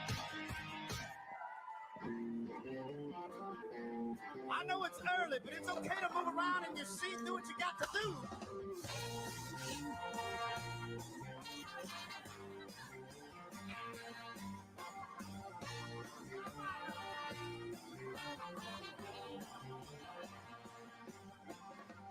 All right, everybody in here, clap with me on this one, all right?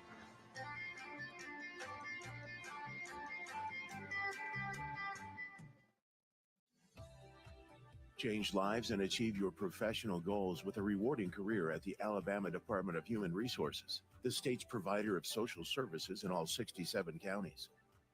Join our hardworking team that positively impacts the lives of children and families across Alabama. Speak to a recruiter by calling 334-242-1780 or emailing recruitment@dhr.alabama.gov. What is a protector? Is it always a hero, bigger than life? Look and you'll find protectors all around us. At Protective, it's at the heart of who we are. For more than a century, millions have relied on us to make retirement more about wishes than worry, and life insurance more about legacy than loss. We're by your side, helping you protect what matters most, because we're all protectors. 125.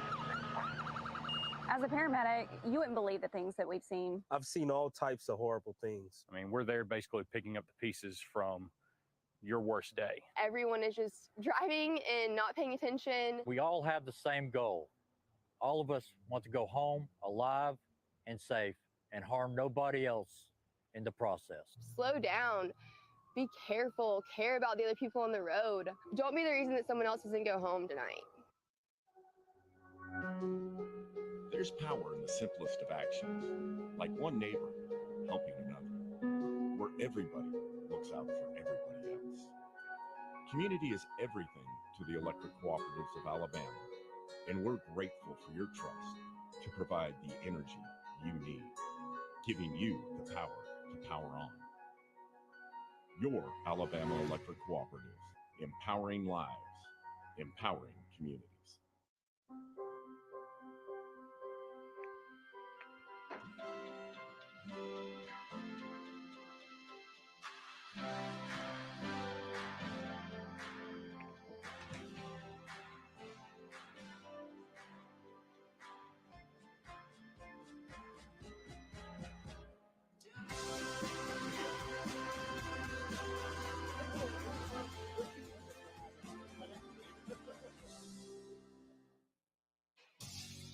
Back at Jordan-Hare Stadium, our Children's of Alabama Super 7. I tell you, it's been a super week. This event never disappoints. It all got started on Wednesday with action in Class 7A, and here we have one more quarter in the 6A state championship game here from Jordan-Hare Stadium in Auburn. As we begin the fourth quarter, it's 2nd down and 10 for Saraland. They got a 31-17 lead over the Mountain Brook Spartans. Here's McWilliams up the middle. Hard running by this young man, and it takes about 3 Mountain Brook players to get him down. Billy Radney finishing the playoff. And I think this is the series of the game right here. This is a pivotal series, and this is a pivotal third down. I don't know if folks at home could hear it, but I felt like we were in Fenway Park with Sweet Caroline, and the crowd chimed right in. And the crowd knows the importance of this play. 3rd and 6 from the 39. Spartans rush 4. Lacey backtracking, gets the pass away. It's behind Williams. And may have tipped that pass too. It looks as though a Spartan defender might have got his hands on it. Number 91, Parker Avery. Good pressure and good push by the Mountain Brook interior. Brought one of the inside linebackers as well. And I tell you what, I don't know if number 91 from Mountain Brook, that's Parker Avery, the big nose guard. But that ball had to be threaded right between those upstretched arms. Big stop. So Hunter Kirkland on to punt it away to the Spartans. Sanderson back deep. It is a good high kick. Sanderson unable to come up and catch it, but it does roll dead at the 27. So Mountain Brook's offense comes back out on the field. Just underway fourth quarter. Only down 14. And the score here obviously will cut it to a 2-score game. And you got to take it one play at a time right here. 11:08, still plenty of time. A lot of success from John Colvin throwing on first down on that last drive.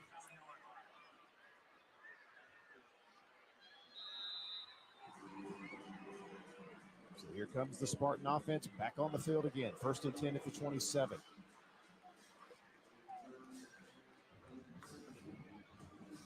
Colvin with time, goes deep downfield, incomplete. Sanderson was the intended receiver, covered that time by Cameron Lafitte. Yeah, I don't know if there's a mix-up on what the route was going to be, but Sanderson broke to the post, and he was open. If that ball's on the money, it's probably going to be a touchdown. But the ball went to the outside, and an opportunity went for naught as the coverage broke down a little bit for Saraland. So 2nd down and 10 as they did try to throw on first down once again. Saraland inching players up in the box. Colvin looking to throw. Passes away complete at the 30-yard line. And still on his feet is tight end Carter Kelly. That was a great effort by Kelly, and it's an out first down out across the 40.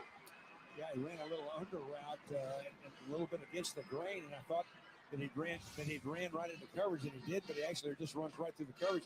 You see Kelly on the mesh route, and he's hit flush up, but he just shrugs that thing off and just keeps running, uses that big frame to pick up a big first down.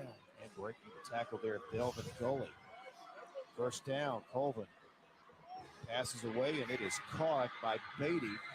He was taken out of bounds short of the 50 by Jamison Curtis. Yeah, got a flag again.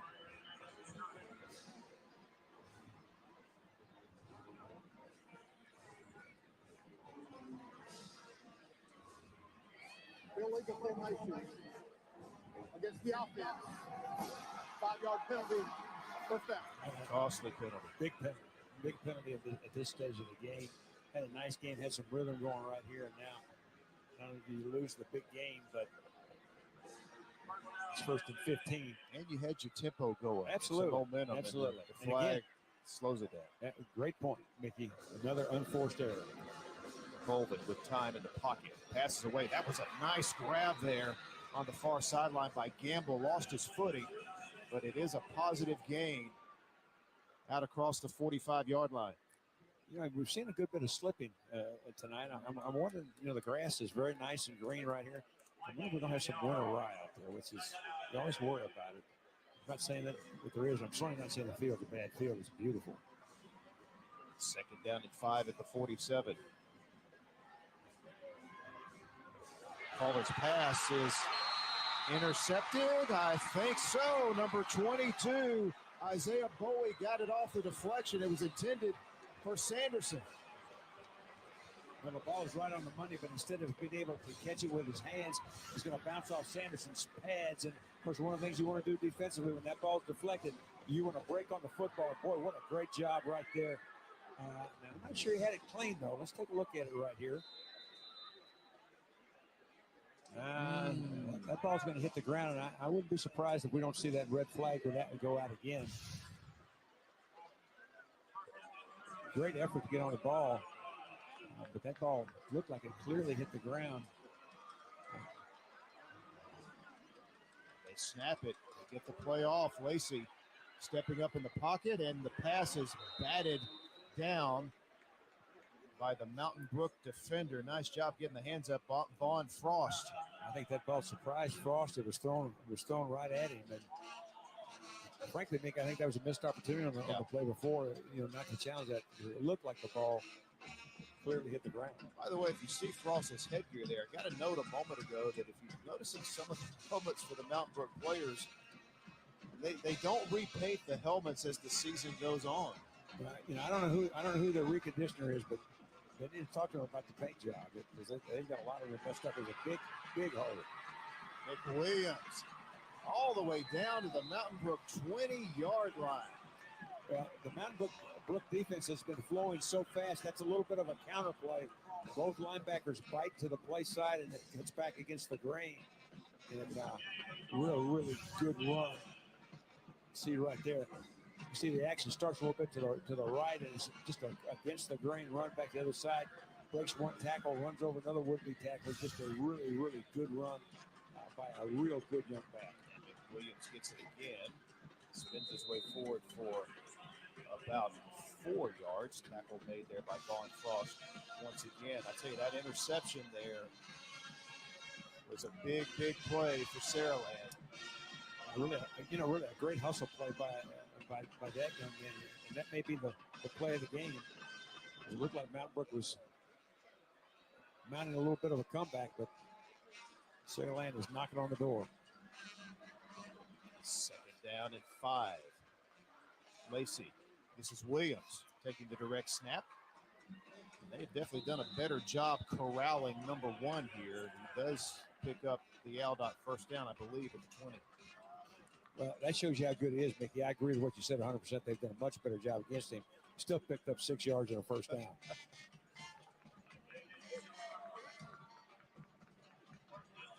That'll move the chains again.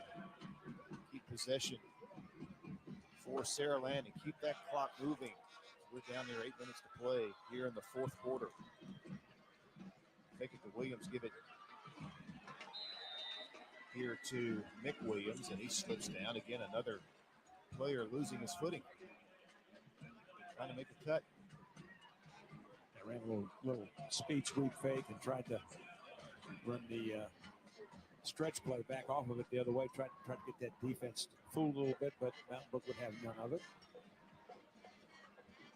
Play loss 2, second down at 12, back at the 22.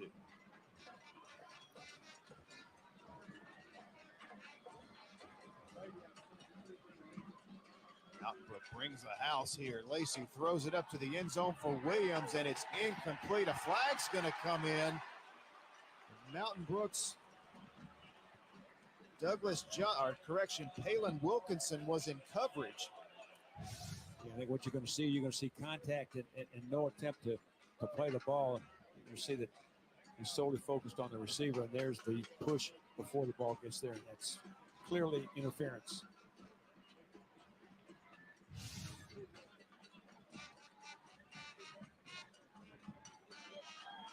Pass interference against the defense. Second down.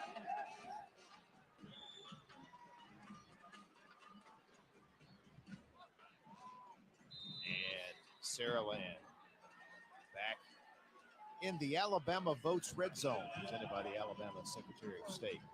So second down and 1 at the 11. Here's McWilliams over the right side. He gets it down to the 5-yard line. A gain of 6. It'll be a first down, first and goal for Saraland. Real nice push by the right side of that Saraland Spartan offensive line. Knocked those white shirts back and picked up that big first down. You can see them right there. They've had quite a night up front. Tyron Wilson, Tyler Crenshaw, Brandon Sexton, Ethan Green, and Bryson Broughton Chastain. Williams fighting his way into the end zone for the Saraland touchdown. Just ran through those arm tackles at the end, hugged those blocks really tight to the inside, and ripped through those arm tackles. And boy, that mountain got really high for the Spartans on the other side of the field. That one might ice it. The interception by Isaiah Bowie, and Saraland able to cash in on the interception and get the touchdown. Taking it back to a 3-touchdown lead. Clutch drive by Saraland. Kirkland's extra point is good. The perfect night for Kirkland continues. It's now 38-17. Saraland on the verge of a 6A state championship.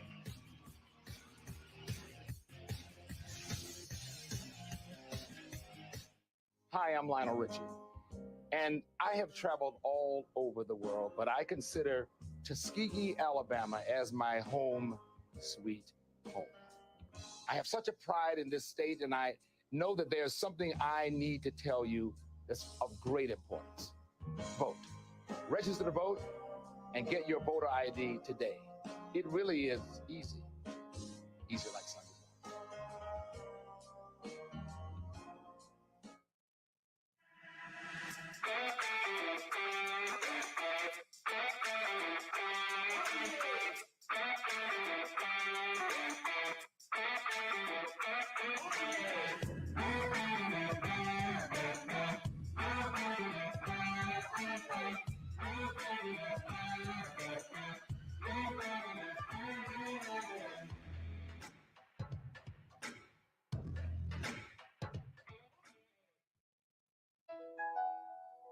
You're watching Alabama Public Television. Broaden your horizons.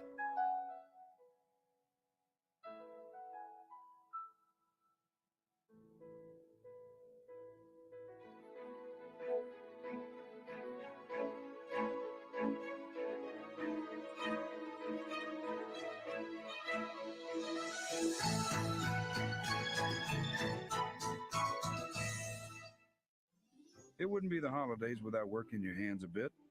That's how you create something worth remembering. Like those snowflake ornaments the kids done in grade school. Or those hand-breaded chicken sandwiches from Jack's. Got the all-new sweet hot honey with a kicked-up glaze. The always fresh fan-favorite cheesy bacon. And everyone loves the crispy southern fried classic. But would you look at that? Now that's a handmade masterpiece. Jack's, all about the South. 38-17, Saraland leading Mountain Brook as you get a look at both head coaches there. Chris Yeager on your right and Jeff Kelly on your left. As we said at the start of this show, two of the best coaches in this state, and what a great job they have done with their respective teams, not just teaching football, but teaching about a lot of other things too. And a lot of respect for both those gentlemen. First ever meeting between these two fine 6A programs. Saraland now with a 38-17 lead as they do take advantage of the interception, score the touchdown. The lead back to 21 points.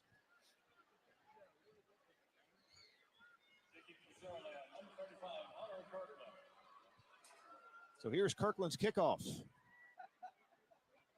Fielded by Waldrop at about the 16-yard line. Great coverage there for Saraland as they catch up to Waldrop at the 25-yard line. A lot of height on that kick, and anytime you can kick the ball and pin the ball between the hash and the sideline, it really cuts that field by about a third width-wise.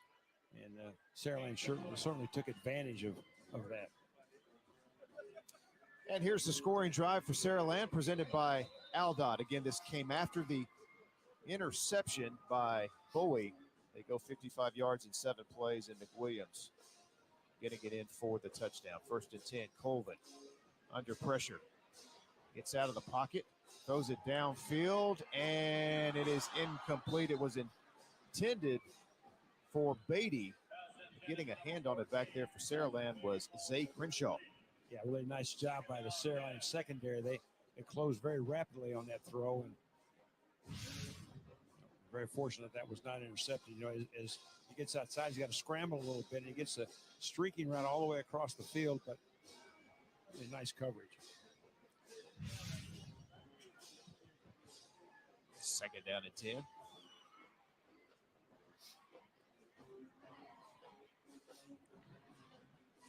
Colvin. Over the middle he goes. Pass is caught. Sanderson's got it. He's up ahead to the 48-yard line, or he is pushed back by Saraland's Delvin Gully, but that'll be an Aldott first down. And then that's that deep dig route over the middle that has been very successful for Mountain Brook. Really a soft spot in the Saraland coverage.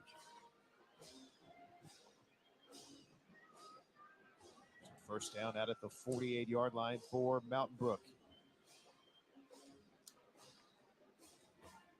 Here comes the blitz. They rush 5. Colvin on the move and will step out of bounds just short of midfield. It'll be no gain on the play. He had Sanderson again in the middle of the field, but by the time Sanderson was open, he was about 2 yards from the sideline. And he would have had to throw the ball all the way across his body, moving to his left. It's not exactly the easiest thing in the world to do. As you see Jermaine Paramore right there. He's been a force in the middle of this Spartan defense. Second down and 10. Colvin stepping up in the pocket. And gets rid of it. It is incomplete. You see the flag there coming in at the end of the play. I don't know exactly what that is from the line judge that late. We'll see what the call is. Probably a holding call. It was the preliminary call there from Wayne Pierce was holding against Mountain Brook.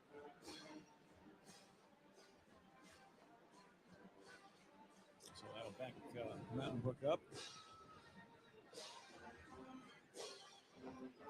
Make this about a 2nd and 25. Holding against the offense. 10 yards. The previous spot. Second down.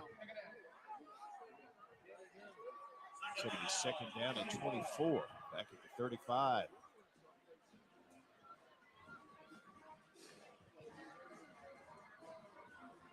Colvin stepping up in the pocket under duress again, and he'll go down. This too much pressure. That time it was big number 69, Jermaine Paramore again. Well, this is a defensive lineman's dream right here. I mean, there's no semblance of a running game at all. So they are in a track stance. They are teeing it up. And with the snap, they are getting upfield in a hurry. So third down. Saraland rushes 3, and Saraland called a timeout. Before the snap, timeout. Defense. Saraland. See Coach Kelly very upset. I'm not sure he had 11 guys out there. I think that may well have been in the case. It's one of his defensive backs that probably was supposed to be in the game. Hey, you got his point across. Yeah. Now, what Saraland was trying to do in that last play, just rush 3, play 5 under 3 deep. Not many places to throw the football in that scenario. You can also visit teamIP.com promotion to learn about the endless So third and 25 when we come out of the timeout. promotional products for your personal and professional needs.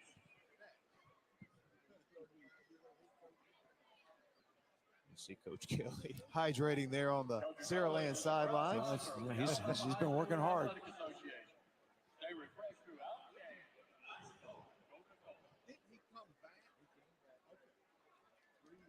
It's a chilly night here at Jordan Hare Stadium, but you still need to stay hydrated. It was like summertime compared to last night, though, partner. Yeah. I even took my scarf off. This is definitely the balmiest night of the Yes. Super 7, isn't it? Yes, it is. So here we go, third down, 25. Colvin, little pump fake, set up the screen over the middle. Sanderson's got it, and Sanderson will be taken down from behind by Saraland's Jamison Curtis. It'll be fourth down and 13, and Mountain Brook's in go-for-it mode for sure now. Yeah, I think so. They got about half of it. They would like to pop that for a little bit more, but certainly 4th and 13 is makeable, but they're going to have to get something downfield. Wouldn't be a bit surprised to see him go to Sanderson again and try to work that middle window for some kind of a big route. Three-man rush here for Saraland. Colvin with time, zips it downfield. It is incomplete. Jackson Beatty was the intended receiver, but boy, Zay Crenshaw was right there with him. Yeah, very well covered. Just came back to, I think it was his third choice right here. Tried to work the middle. Nothing there. Comes all the way back across the field. Nice break on the ball right there. And ball's going to go over. At the 4:59 mark here in the fourth quarter. Xavier Crenshaw that made that break from his corner position. At the Mountain Brook 46-yard line.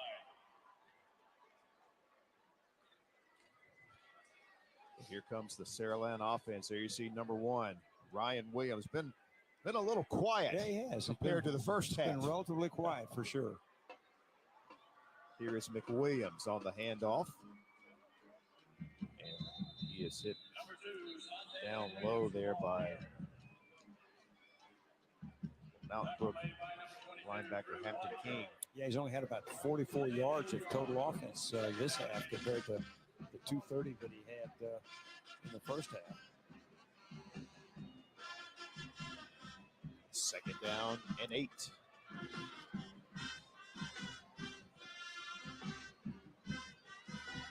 Again, Saraland milking the play clock, and the game clock continues to move as well.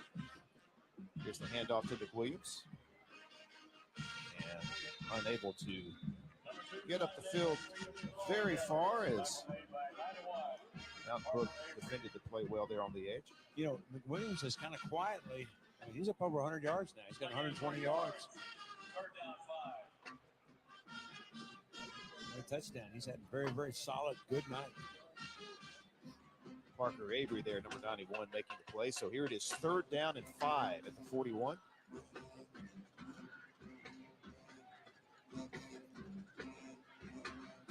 Ryan Williams lines up behind the center, takes the snap.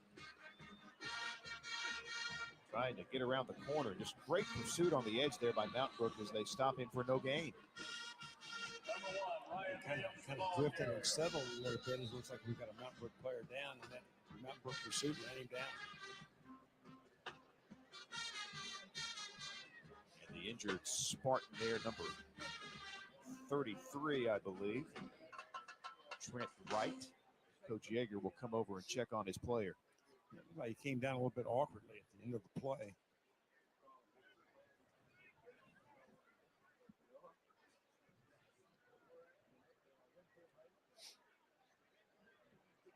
Hope that young man is okay as he is being attended to over near the Saraland sideline. So Coach Yeager having to come all the way over across the field.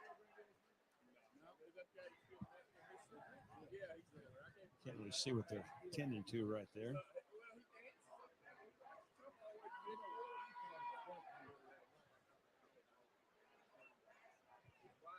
It's going to be 4th and 7.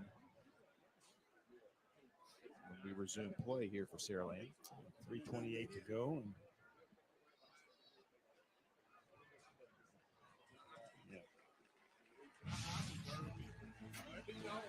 And let's check our Children's of Alabama Super 7 scoreboard. Everything just about complete. 3 minutes and 28 seconds left here in the 6A state championship game. And I'd like to congratulate all the state champions. We got action underway here at Jordan-Hare Stadium on Wednesday. Things concluding here tonight, the 6A state championship game.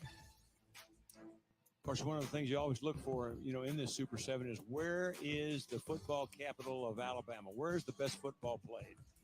You know, is it in the north? Is it in the south? Is it in Mobile? Is it in Montgomery? Is it in Birmingham? I'll let you decide. You know, you can make a case for a lot of different areas. How about this? It's in Thompson, it's in St. James, it's in Leroy, it's in Ramsey, it's in Andalusia. Hey, how about Andalusia? Yes, sir. You better believe it. Well, you've got 2 in the Birmingham area. You got 2 in the kind of the Montgomery area, the Wiregrass.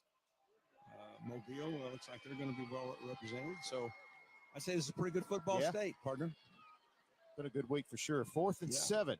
5 up in North Alabama. I don't want to get in any trouble in any part of the state. And yes, we are prompted from the truck. We would be remiss to not once again give kudos and a shout out to the Auburn Opelika. They've done a great job. Area this week. What a job of hosting this event. So much goes into it. You know, one of the things that's interesting, every team that comes here to this event has a host. Is responsible for making sure that their visit goes well, their schedule, their itinerary, and getting to the hotel, getting checked in, getting to eat, getting to the stadium. And so all of those are volunteer positions that are a part of the host city, which in this case, Auburn Opelika. And they've done a tremendous job. And I tell you, Auburn University, you know, as we were leaving last night, the ground crew was coming out and repainting the field last night.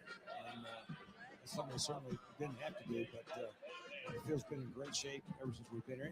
It's just, every time we've come here, they've done just a really great job, and they do a great job in Tuscaloosa as well. And although it's pretty new to Birmingham, I'm sure it's going to be really good there. And of course, playing in these stadiums, and these legendary stadiums in this state, I mean, that's the thrill of a lifetime for these high school players.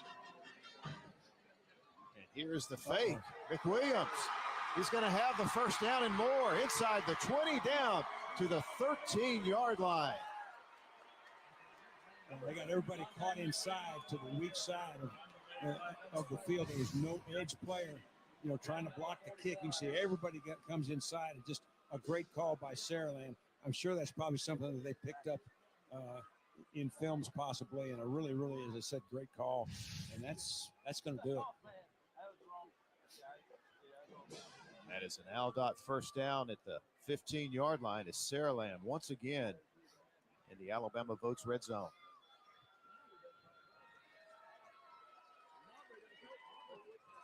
So Lacey and the Saraland offense back on the field, 1st and 10. And Williams gets the call, and he dives down near the 10 for a gain of 5. That'll keep the clock moving as we will be under 2 minutes before this next snap. Well, you really have to hand it to Saraland. You know, they've done everything that they had to do to win this game. If you think about what we talked about, I mean, they completely took Mountain Brook out of their game. And we talked about Cole Campbell, how effective he was, 193 yards last week. He's going to finish tonight with about 75 yards and less than 4 yards a carry. That's more than half. Well, it's less than half of what he normally gets. Williams up the middle.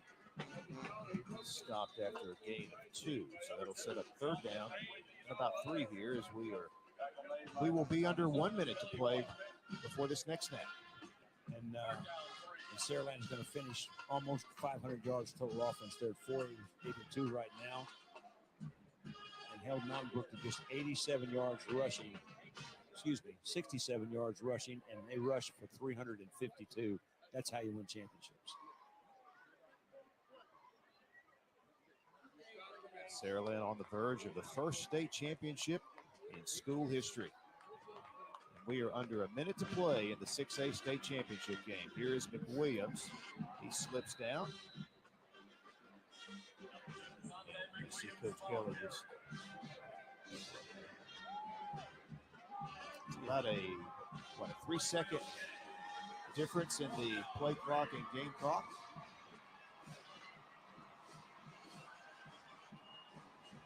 Yeah, I think it's going to be about 3 seconds. You wonder if you're just going to take a knee here or try to get one more.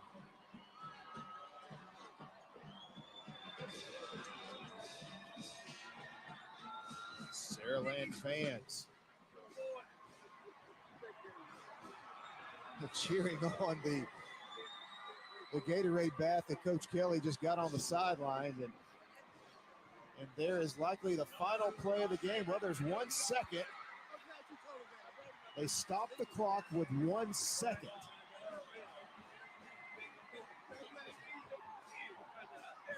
On that 4th down run. They're winding it now. That's the ball. And that'll be it. Your final score, Saraland captures the 6A state championship as they defeat the Mountain Brook Spartans by a final score of 38-17. What an impressive performance by the Saraland Spartans. You see the two coaches embracing each other. I mean, this team is for real now. I mean, the explosiveness they showed, particularly in the first half, and they just never let Mountain Brook really get back in the game. Let's head down to Susan with the winning coach. Hey, Coach, how does it feel to take a blue map trophy back to Saraland? You know, we've been up here twice. We got a couple red ones. We love red. We're the Spartans. That's our colors. But by golly, we've been thinking blue all week. I'm so proud of our players. This is about the players. You know, they have persevered. They've answered every challenge all year long, week in and week out. So proud of them. Proud of our community, our coaches. They turned out up here. They played their tail off against an outstanding football team. I'm just so thankful. Thank the good Lord for putting us all in this opportunity. And it was a good night. I like the blue. We've been thinking blue all week. Tell me how important your fans were to this victory. They're huge. They're huge. And everybody that's been around the southern part of the state, they know our fans are awesome. Our community loves our kids. They love our school. We have tremendous administration. And, you know, it's just so thankful. I'm so thankful. We've been close so many times. We've come up short twice. Our fans, our community deserve it. Our kids deserve it. I'm so thankful we could get it done tonight. Enjoy the celebration. Thank you so much. As Coach Kelly said, they lost to Clay Chalkville in 2014, to Pinson Valley in 2018. Third time the charm as they capture a state championship tonight. And coming up next, the Google Trophy presentation live from Jordan-Hare Stadium. What is a protector? Is it always a hero, bigger than life? Look and you'll find protectors all around us. At Protective, it's at the heart of who we are. For more than a century, millions have relied on us to make retirement more about wishes than worry, and life insurance more about legacy than loss. We're by your side, helping you protect what matters most, because we're all protectors.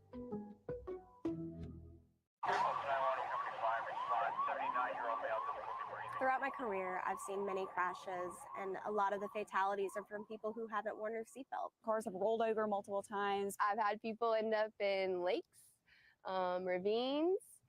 I've been looking for people in the woods for a couple hours before. Usually just about every bone in their body is broken, their organs have ruptured, and typically they die. You want to save a life, just simply click a button and put the seatbelt on.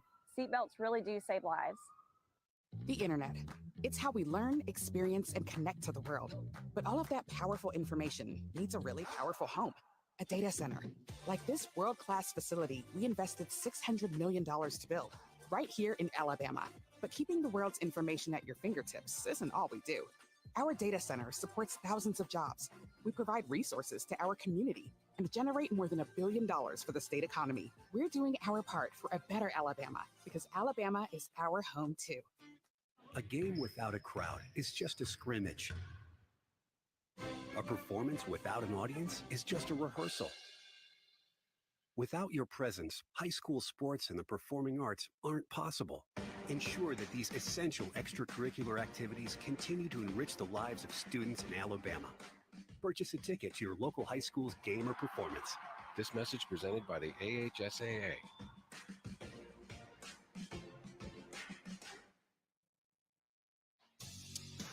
And your final score at the 6A state championship game, it is Saraland defeating Mountain Brook here tonight, 38-17. They jumped out to an early lead in that first half off the play of Ryan Williams, their outstanding receiver, running back, whatever you want to call him tonight. He was Mr. Everything. And Mountain Brook, they had no quit in them tonight, Coach. They made this a game. They got within 2 scores there. That big interception, that turnover in the second half.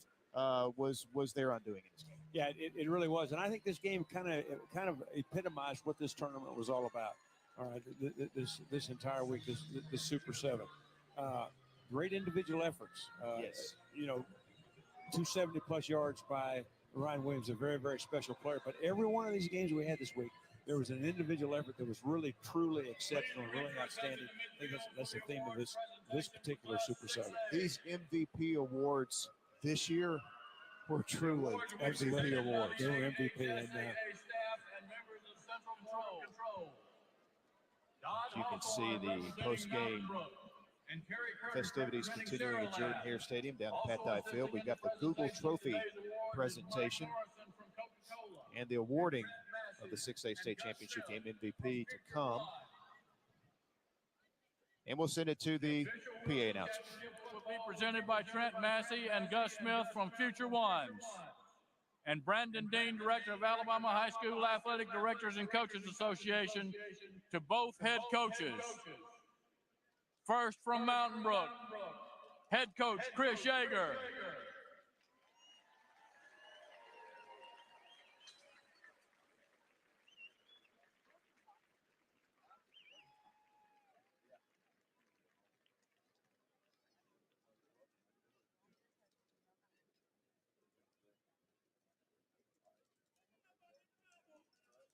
Now from Saraland High School, head coach Jeff Kelly.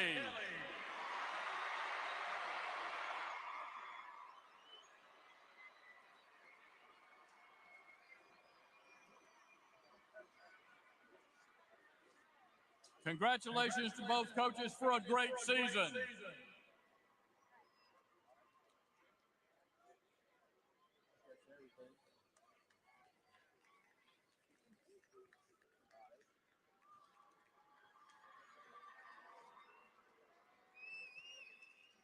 Now presenting the Most Valuable Player Award, Mike Morrison from Coca-Cola and J.T. Lawrence, Assistant Director of the AHSAA. The 2022 Most Valuable Player Award for the Class 6A Championship is given to Ryan Williams, Saraland.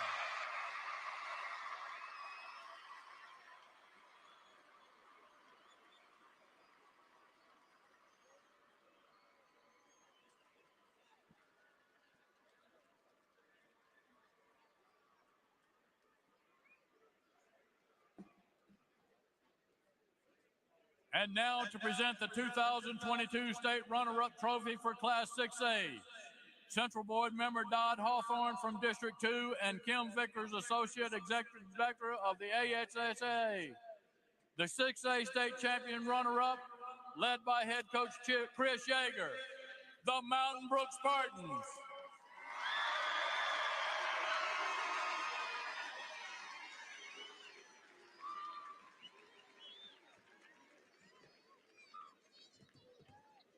And now to present the 2022 State Championship Trophy for Class 6A is Alvin Briggs, Executive Director of the AHSAA, and Central Board member Terry Curtis from District 1, to Jeff Kelly, head coach of the Saraland Spartans.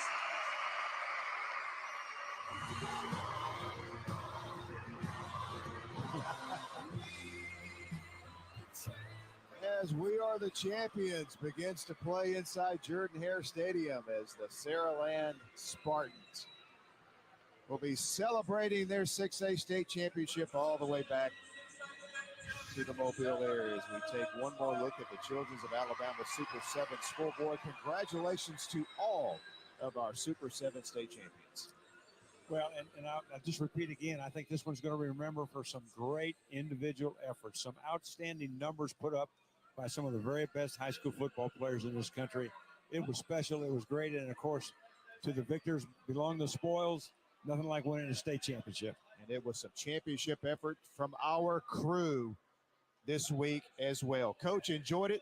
Great job. It was great. And that'll wrap up our coverage of the 6A state championship game. But more coverage from Jordan Hare Stadium. The AM First postgame show is coming your way next. So long from Jordan Hare.